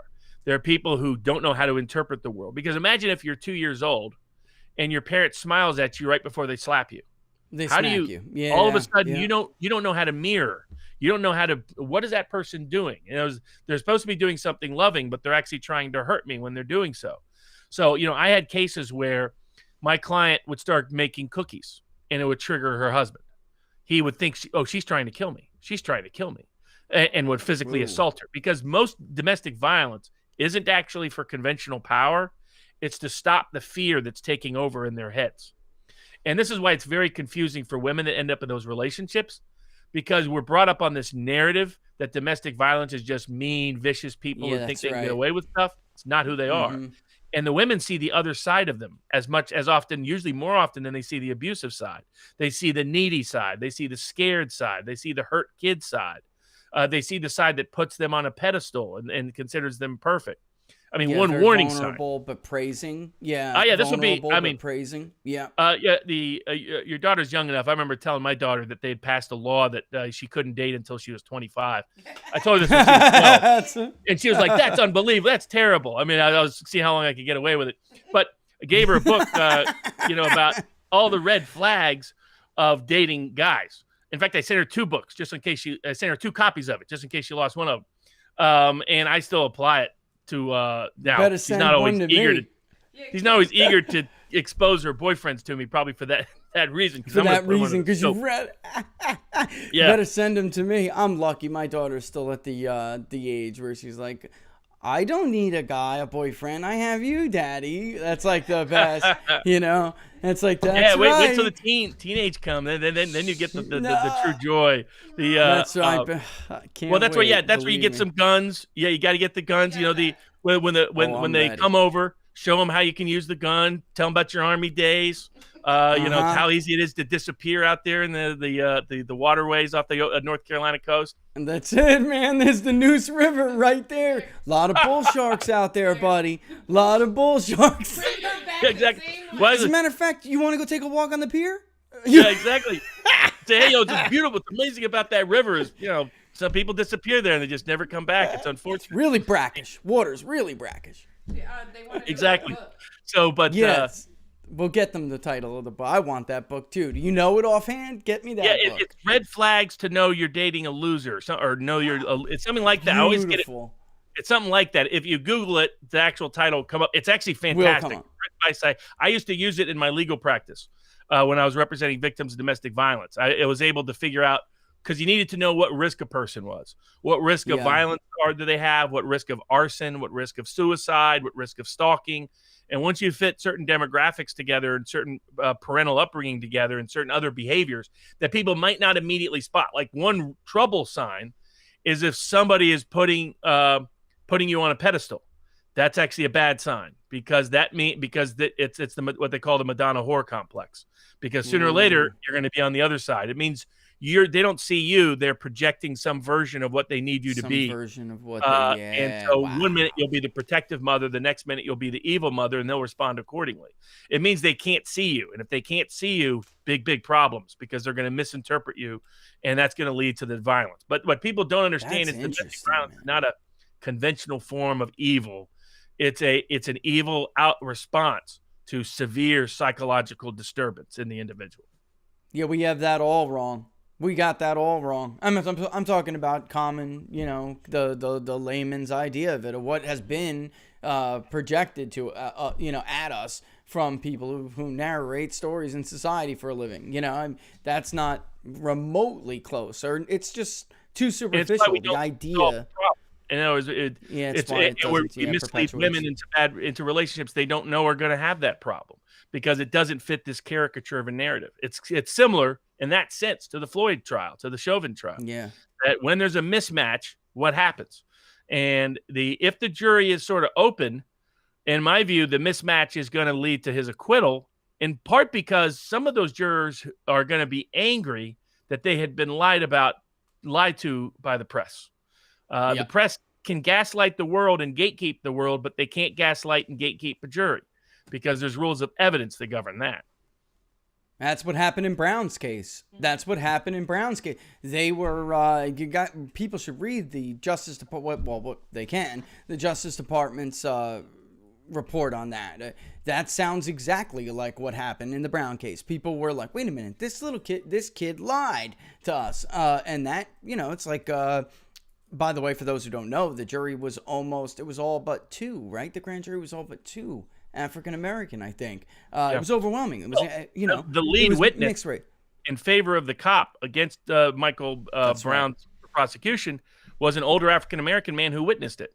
And what he said is, I would have shot him sooner. That's what he said. Man. Now, the big difference between that case and Chauvin is that cop had an impeccable history. Chauvin has a much longer history. And so if that evidence comes in, they might change their mind about what was in his mind.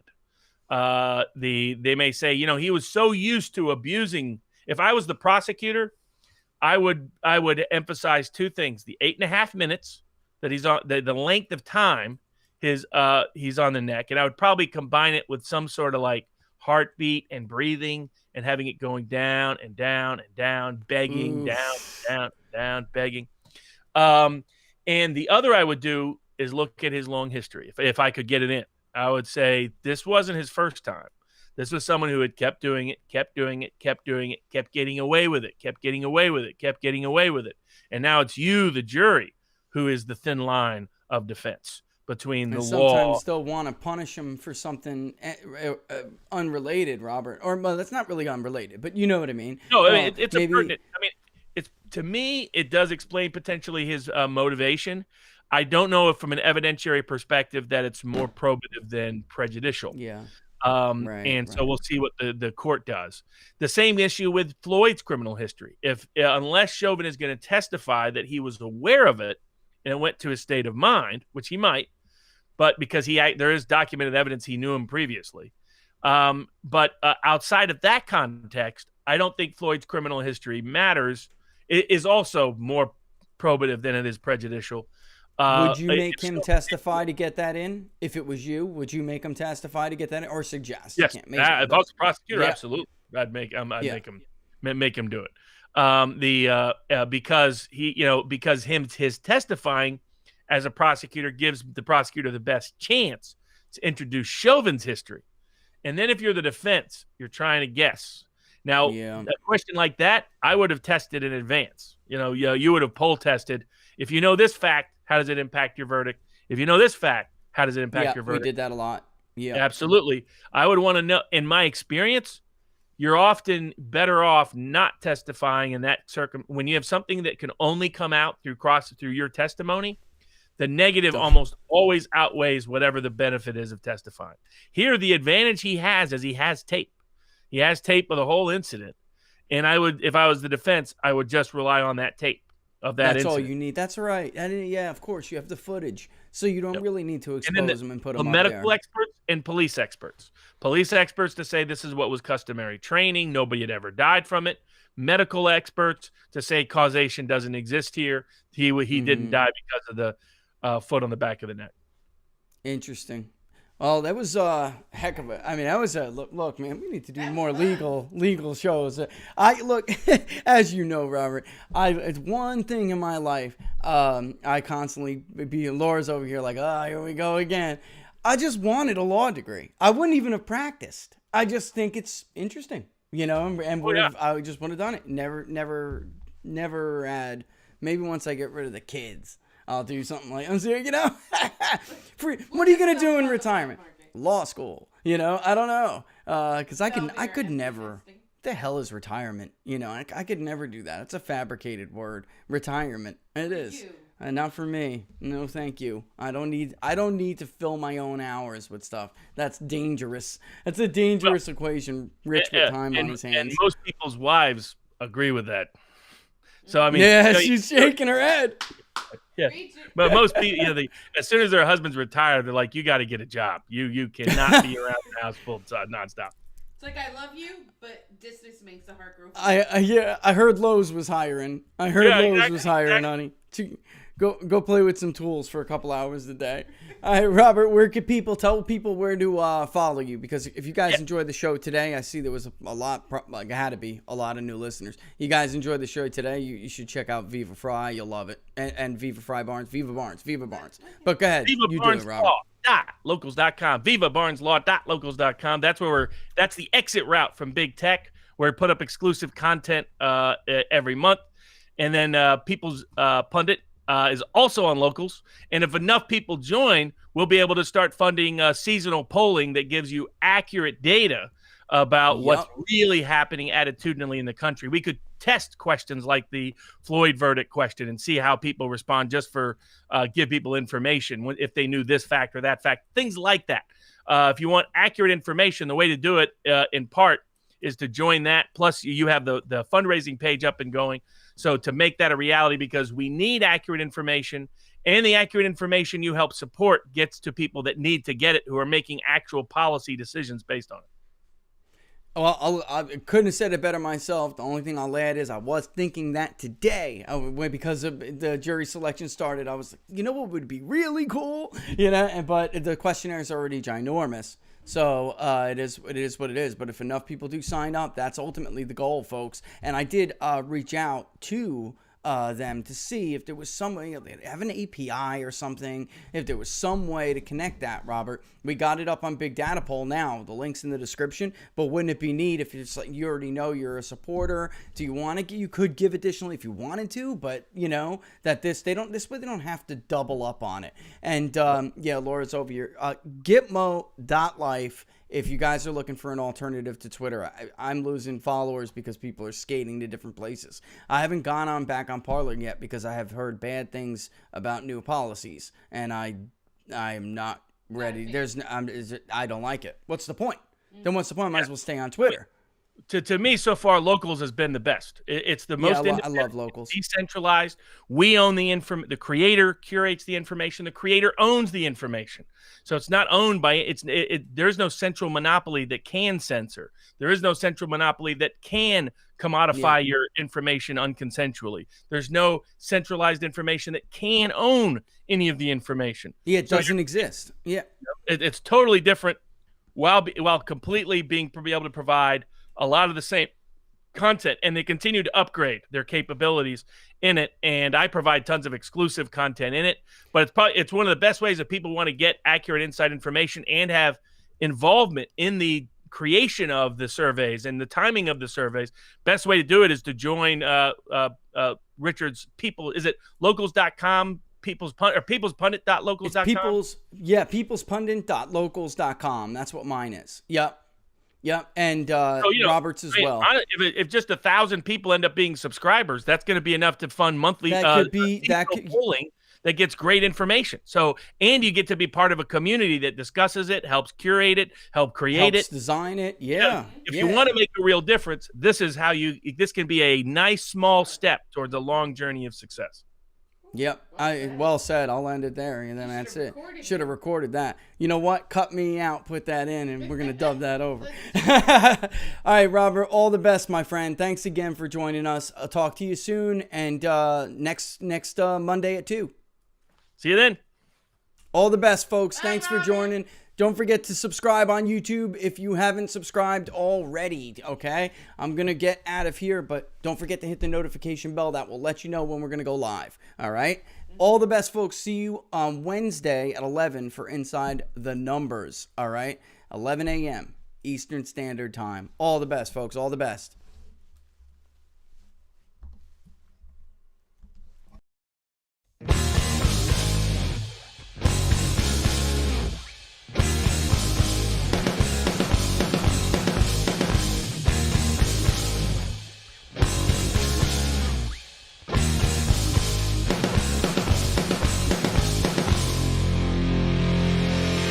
The lights that shine down over dotted lines of white across an open highway. Restless nights, coffee houses, clubs, and neon lights. I rock the people my way, working my way, coming back to you.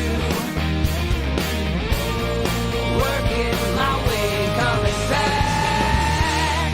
Take me home tonight. Not wasting any time. Highway 95, engines on overdrive. From town to town, and in between, I see you in the morning.